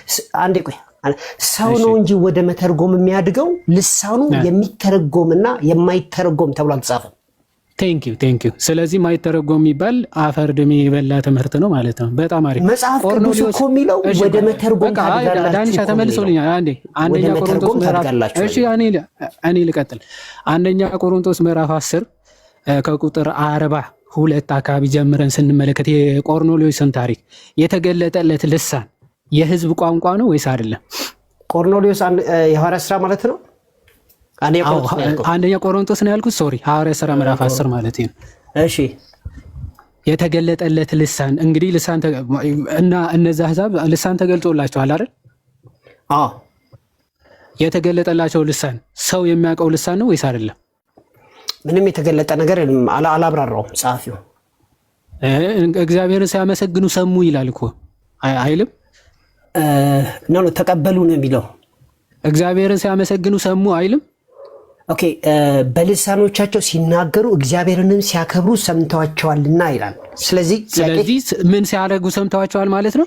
የሰዎቹ መሰማት እኮ የልሳኑ ኔቸር አይለውጠውም። ምን ሲያደርጉ ነው የሰሟቸው ነው ጥያቄ። ሲያመሰግኑ ሰሟቸው ይላል። ኦኬ እያመሰገኑ መሆኑ በምን አወቁ? እንዴት አወቁ? በቋንቋቸው ልክ እንደ የሐዋርያት ሥራ ምዕራፍ 2 ሆኖ ነው። ቴንክ ዩ። ስለዚህ በቋንቋቸው ነው። ተባረክ። ይሄ ማለት ቋንቋ ያልሆነ የለም ማለት እኮ አይደለም። ቋንቋ ያልሆነ ልሳን አለ? ኖ በቋንቋቸው ለምሳሌ አሁን ዮኒ ማኛ አማርኛና እንግሊዝኛ ይችላል። እኔ ደግሞ በኬስዋሂሊ ብናገር ቋንቋ ያልሆነ ልሳን አንዴ ስማኝ። ቋንቋ ያልሆነ ልሳን አለ ወይ? በቃ ልሳን ግሎሳ ይባላል። ቋንቋ ነው። ቋንቋ ያልሆነ አለ ወይ ነው ጥያቄ። እባክህ መጽሐፍ ቅዱስ ቋንቋ ያልሆነ የሚል የለም። ከእግዚአብሔር ጋር የምትናገርበት ተብሎ ይጻፋል። ስለዚህ ቋንቋ ያልሆነ ስለሌለ የለም። እሺ እምነታችንን እኮ ነው የምነግርህ። አንደኛ ቆሮንቶስ ምዕራፍ 12 ላይ በሰውና በመላእክት ልሳን ብናገር ብሎ ሲናገር መላእክት ማለት ሰዎች በመላእክት ልሳን ወይም በመላእክት ቋንቋ ሊናገሩ ይችላሉ ማለት ነው እንዴ? ከጳውሎስ ቋንቋ ምን ለማለት እንደፈለገ አላብራራውም። ስለዚህ የመላእክት ልሳን ብሎ ተናግሯል። ስለዚህ ሰው በመላእክት ቋንቋ ሊናገር ይችላል። ጳውሎስ ብናገር ስላለ ሊትራል መውሰድ ትችላለህ፣ ሲምቦሊክ ማድረግ ትችላለህ። ሊትራሊ ሰው የተናገረ ሰው አለ የመላእክት ልሳን? ዊ ዶንት ኖ። አልተጻፈም እኮ ያልተጻፈ ነገር ነው የጠየቀኝ። ዩ ዶንት ኖ አልተጻፈም። አንተ ራስህ አታውቅም። ሐዋርያ ሥራ አረኒ የመላእክት ልሳን የሚባል ዝም ብሎ ይሄ ምንድነው? ጳውሎስ ይዋሸ ነው። ግን አይ ውሸት አይደለም፣ ግነታዊ አገላለጽ ነው አይደለም። ኖ አንተ ሰውዬ እንትን ላይ አትጨምር ቃላት። እሺ መመለስ ነው። ጳውሎስ ይዋሸ ነው አልከኝ። ቆይ አላልኩም አይደለም፣ ግነታዊ ነው። ስለዚህ በቃ ግነታዊ ይሁን አይሁን አልተጻፈም። ጳውሎስ ግነታዊ ቋንቋ ተጠቅሜ አለ። አንዴ ፖዝ አድርገው ዲያቆን። ቆይ ምን እየሆንክ ነው? የጥያቄ ሰዓት ጨርሰ ድጋሚ ትጠይቀኛለህ እንዴ? እየተረጋጋን እንጂ ይቅርታ ወንድምና መጠየቅ ጀመርክ እኮ። እሺ ቴንክ ዩ። ችግር ያው ስትልኝ ነው ልመልስ ብዬ አንተ ነህ የሳትከው። ማይ ብራዘር አዲሱ መደበኛ ትርጉሙን ትንሽ እያነበብክ እንጂ በቃ ግነታዊ አገላለጽ እንጂ የመላእክት ቋንቋ ማለት ሰው በመላእክት ልሳን ሊናገር አይችልም። ምክንያቱም እነሱ ኮሜንታሪ ነው። ቆይ አሁን ጥያቄ ሰዓት ነው። ሐዋርያት ሥራ ምዕራፍ 2 ላይ ሄደን ለሐዋርያት የተገለጸላቸው ልሳን የዓለም ቋንቋ ሰዎች የሚናገሩት ቋንቋ ነው ወይስ አይደለም? ነው። አለቀ። አዎ ነው። ቴንክ ዩ። ስለዚህ በዓለም ደረጃ ሰው የማይናገረው ቋንቋ ነው ልሳን ወይስ ሰዎች የሚናገሩት በዓለም ላይ ያለ ቋንቋ ነው ልሳን? መጽሐፍ የሚናገረው ልሳን ትርጉም ያስፈልገዋል። ስለዚህ ለመተርጎም ጸልዩ ይላል። አይ ጥያቄን በደንብ ስማኝ። ቆይ ይተረጎማል አይተረጎም እኮ ቅድም ጨረስን። አሁን ጥያቄ ስማኝ። በዓለም ያለ ቋንቋ ነው ወይስ ከዓለም ውጪ ወይም ደግሞ የዓለም ያልሆነ ቋንቋ ነው ልሳን? ከዓለም ውጪ እንዳለ የተጻፈ ነገር የለም። ዝጋው። የለም። ቴንክ ዩ ተባረከ። አንተ የጌታ ሰው። ምንም አዲስ ነገር የለውም። አዎ የተጻፈ ነው። ከየት እንደሚያመጡ እኮ ነው እነዚህ ፔንቴኮስታሎች እኮ ነው እኮ። ስለዚህ አንተ በመንፈስ ቅዱስ ተሞልተህ በልሳን መናገር አለብህ። 1906 ላይ በአዙዛ ስትሪት ላይ የተጀመረ ነገር የለም። ያኔ ጥያቄው ትክክል አይደለም። ቆይ አግነስ ኦዝመንን ታውቃታለህ? ሲስተር አግነስ አውቃታለሁ። እሷ ነች አይደለ ፎር ዘ ፈርስት ታይም በልሳን የተጻፈ ጽሁፍ ብላ የጻፈችው? ኖት ኤግዛክትሊ። ያው ቻርልስ ፓራም አለ፣ ዊሊያም ጄሲ ሞር፣ ሲስተር አግነስ አሉ። አሳየን። ያው እዛው አካባቢ ከ1902 ጀምሮ እስከ 06 አንዴ ፖዝ አድርግለት እስኪ። ክፈት። ያው አሉ እኮ ሶስቱም ሰዎች አሉ። አንዴ በልሳን የተጻፈ ጽሁፍ አሳየን። ከሷ የአግነስ ሲጀመር በልሳን ይጻፋል ብዬ አላምንም። ልሳን ይጻፋል ብዬ አላምንም። ተሳስታለች። ስለዚህ አግነስ ኦዝመን ተሳስታለች የጻፈችውን። አዎ ቻይንኛ ብላለች፣ ተሳስታለች። እሷ ተሳሳተች እህታችን። ጀማሪዋ ራሱ ስታ ነው የጀመረችው። እሺ እንዴ አንተ ተሳሳተም እንዴ? አሁን ስንት የተጻፈ ኮድ አሁን አማርኛ ተጽፎ ነው መንፈስ ቅዱስ ተሞላው ብላ ጽሁፍ የጀመረችው እሷ ነበረች። እሷ ከሳተች። ስለዚህ ከዛ በኋላ አንተ በመንፈስ ቅዱስ ተሞልታል እንዳለ ስህተት እነ ሉተር ይሄ አሁን ያለው የካሪዝማቲክ ሙቭመንት አይነት ልሳን ልምምዱ ነበራቸው ወይስ አልነበራቸው? ልምምዱ አለንም የለንም ብሎ አልጻፉም። ከጻፉ አሳየኝ። ኧረ አልጻፉም። ከየት ይመጣል? ከሌለ ከየት ይመጣል? ስለዚህ ያልተጻፈ ነገር የለም ለምን ትላለህ? ያልተጻፈ ነገር ለምን የለም ትላለህ? ስለሌለ ነው። ይሄ እኮ እናንተ እኮ ኮንፌሽኑ ላይ የለም የሚላለ ኮንፌሽኑ ላይ የለም የሚላለ እንካ ካለ ማለት ነው። አንተ ነህ ካለ የለም የሚል ካለ ማምጣት አለበት። የለም ስማኝ፣ እንካ ስማ። ሉትራን አሁን ያሉ ሉትራኖች ማለት ነው ክላሲካል ሉትራንና ከሪፎርምዶች ይሄንን ሙቭመንት የሚቀበላል ወይም ደግሞ ይሄ ልሳን አልቀበልም ብለዋል ወይ? ሪፎርም ላይ ጋር ሉትራኖች አይቀበሉም። አዎ ሉትራንም ሪፎርም ማስረጃ ሳይ ማስረጃ ከኮንፌሽኑ አውጣና ሳይ ፖዝ አድርግልኝ። የአማንን ኮንፌሽኑ አውጣና ሳይ አይደለም ኖ ቆይ ዲያቆን፣ አሁን እዚህ ውጪ ስለሆንኩኝ ትተባበረኛለህ። ልሳንን ምናልባት ካለ ደቂቃው ግን እየሄደ ነው። ያሪዜ አንዴ ፖዝ ኮንፌሽን ነው የምፈልገው ብራዘር፣ ከኮንፌሽን ነው የምቀበለው። ኮንፌሽን ምንም እንዴ ሳያምኑ የሆነ አንድ ተለቅ ያለ ሰው አምጥተህ ድምፁን ልታሰማኝ ነው? አያምኑማ። ቆይ የተጻፈ ነገር አምጣልኝ አሁን። ስለዚህ ያልተጻፈ ነገር አታሳየኝ። እኔ ኦርቶዶክስን ከሰስኩኝ ባልተጻፈ ነገር የሆነ ቄስ እንዲያሉ አልኩ። ስማኝ አንዴ እንዴ ስማ፣ የኔ ሰዓት ነው ወንድሜ። ምንድነው እያልኩ ያለሁት አሁን ለምሳሌ እናንተ በእምነት ደረጃ ይሄ የመንፈስ ቅዱስ ሙላት ምናምን ብላችሁ የምታምኑ ስላለ በእምነት መግለጫዎቻችሁ ነው። ለምሳሌ የሙሉ አትሊስት ፔንቴኮስታል ሙቭመንትን መካዳቸውን አሳየኝ። ቆይ ስማ፣ የኔ ሰዓት ነው። እንደዛ አውጥቼ ላሳይ ይችላል። እነሱ ግን ያምናሉ ካልክ አንተ ነው ማምጣት ያለብህ። ያምናሉ ወይስ አያምኑ? አናምንም ብለው አልጻፉም። አናምንም ብለው አልጻፉም። ኮንቬንሽን ውስጥ የለም። እስካሁን ድረስ ሉትራንና ሪፎርምዶች የዚህ ተቃዋሚዎች ናቸው። ልክ ፓስተር ዳዊት የተጻፈ ነገር ፔንቴኮስታል ሙቭመንትን አንቀበልም ብሎ የጻፉት ነገር የለም። በብሊንግ ነው ብሏል። ይኸው ፓስተር ዳዊት እያልኩ ነው። አይ ብራዘር የሆነ ተለቅ ያለ ሰው አምጣ አላልኩም። የተጻፈ ነገር አምጣን ያልኩ እንዴ አካዳሚክ እናድርገው እንጂ ፓስተር ዳዊት ትንሽ ነው። አማን ሻሎምስ ትንሽ ነው። አማን ሻሎም የተጻፈ ነገር አምጣልኝ። እዚህ የሪፎርምድ እንትን ላይ በቃ ስለዚህ አንተ አምጣ። ሪፎርምዶች በሙሉ ሴሴሽንስ ናቸው ያልክ ያለው የሚቀበል ካለ ሴሴሽንስ ናቸው ያልክ ያለው አንድ ቆይ አንድ ስማ፣ ከክላሲካል ሪፎርምድ እና ሉትራኖች አንድ የሚቀበል አምጣ። ዶን ካርሰን ለምሳሌ ሂዝ ፕሮፌሰር ኦፍ ኤምሬተስ። ማን ነው ዶን ካርሰን? ሂዝ ፕሮፌሰር ሪፎርምድ ቴዎሎጂያን ፕሮፌሰር ዶን ኤ ካርሰን። እሱን ካላወቅ ኤንድ ዩ አር አን አፖሎጂስት። ክፈተው ጊዜውን አቁመሽ ጊዜውን አቁመለታ። ለነገሩ ክፈተውና ይኸው ፖዝ ተደርጎላል። እሺ ፔፐር ነው ማመጣልህ። ግን የምን ፔፐር? ጋዜጣ ይዘህ እንዳትመጣ። ፔፐር ማለት ሊትሬቸር ነው ማመጣልህ ማለት ነው። ጽሁፍ እኮ ጽሁፍ አምጣልን። ሪፎርምድ ስኮላር ክላሲካል ሪፎርምድ ስኮላር መሆኑን ታሳየናለህ። ከዛ በኋላ ልሳን አይ ዶን ካርሰንማ ጎግል አድርገህ ድረስበት። ይሄን እንዴት ያጣጣ? አይ ሚስተር ጎግል እኔ ጎግል አላረግም። ማስረጃው እንትን ያልከው ክፈትና አሳየን እንግዲህ ጀስት ዋንስ ላሳየህ ነው። አንዴ ቆይ እስቲ አንድ ጎስፔል ኮሊሽን ባለፈው ልሳን አንድ አይነት ነው የሚለውን ባሳየበት ጽሁፍ ላይ በተነገርኳቸው ነገር ላይ ባይ ዘ ዌይ እሱ ብቻ አይደለም የሚያምነው እነ አሞዚያንክም እነ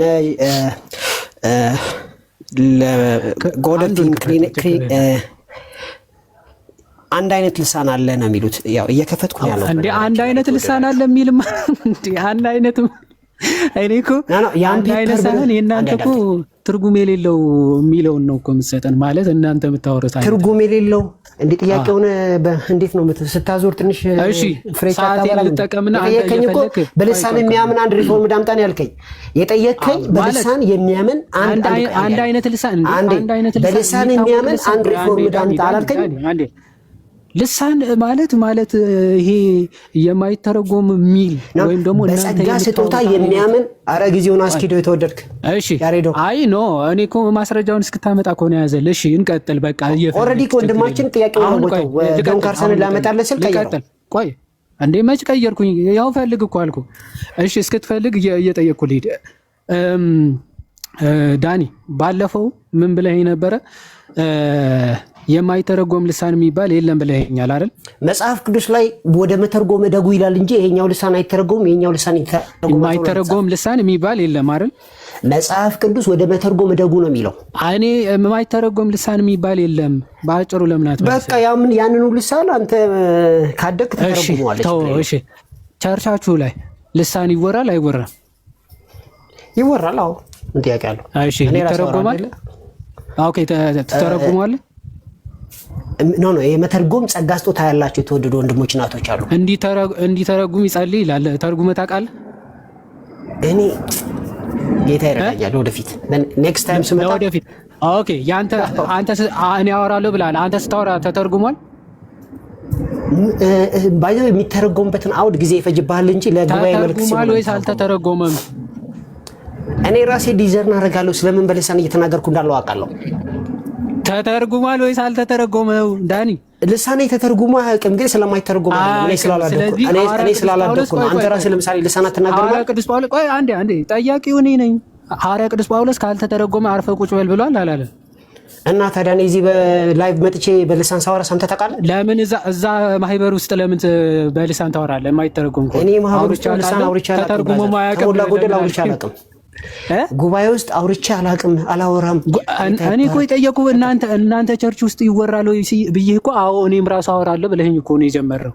ማወራው እኮ ልሳን እናገራለሁ ማለት ነው። ቸርች ውስጥ እየጮኩ አወራለሁ ማለት አይደል? ቸርች ውስጥ የሚያወራሉ ጮኸው እናንተ ቸርች ውስጥ የሉ ወይስ የሉ? አሉ ግን ወንድሞችና እህቶችን ቀስ አሉ። ያው ትክክል ናቸው ወይስ ትክክል አይደለም? ቆይ ትክክል ናቸው ወይስ ያው በስርዓት ይሁን። ምክንያቱ ሰዎች እንዳይሰናከሉ ትክክል ናቸው ወይስ አይደለም? ትክክል ናቸው ወይስ ባይጮህ መልካም ነው። ተሳስተዋል አል ጳውሎስ። ትክክል ናቸው ወይስ አይደሉም? ልሳኑ ሳይሆን ሰዎቹ ተሳስተዋል። በጣም አሪፍ ቴንኪው። ስለዚህ ምክንያቱም ሰው ተሰብስቦ ባይጮህ መልካም ነው። ህዝብ በተሰበሰበበት በማይታወቅ ቋንቋ ሰውን ማደንቆር ትክክል አይደለም፣ ስህተት። ያ እናንተ ደግሞ ያን የማይታወቅ ቋንቋ አንደኛ ባይዘው የማይታወቅ ቋንቋ እኔ ወፍ አይደለሁም ዝም ብዬ የምንጫጫው። በአንደኛ ቆሮንቶስ ምዕራፍ 14 ላይ ሐዋርያው ቅዱስ ጳውሎስ ሲናገር ምን አለ? ዋሽንት እንኳን ይላል አይደለ? ነጋሪት ሲጎሰም የሚለውን ድምፁን ካልታወቀ ኦኬ ለሰው ለሰራዊት ወይም ደግሞ ለጦርነት እንዴት አድርጎ ይነሳል ይላል አይደለ? ይላል። ስለዚህ ከእግዚአብሔር ጋር አውሩ ማለት ነው። ስለዚህ ከእግዚአብሔር ጋር አውሩ። ሰው ልሳናችሁን ሰምቶ አይጠቀምም ይላል። ነጋሪት ሲጎሰም ከእግዚአብሔር ጋር አውሩ ማለት ነው። ና ሰውን ኮንፊውዝ አታድርጉ እያለ ነው። ኮንፊውዝ አታድርጉ ማለት ነው። ነጋሪቱ ራሱ ሲመታ እንኳን ትርጉም የሚሰጥ ነገር ካላወጣ አጠቃላይ መልእክቱ ነው የሰብሱ ነው የነገርኩህ ነው። ነጋሪት ሲመታ ምን ማለት ነው? በትርጉሙ ምንድን ነው? የነጋሪት ሲመታ ማለት አሁን ከበሮ ለምሳሌ ስትመታ መልእክት ሰምተው ወደ ጦርነት የሚወጡ ሰዎች አሉ እና ትርጉም አለው። ነጋሪት ተመታ ማለት ለጦርነት ውጡ ማለት ነው ትርጉሙ አይደል?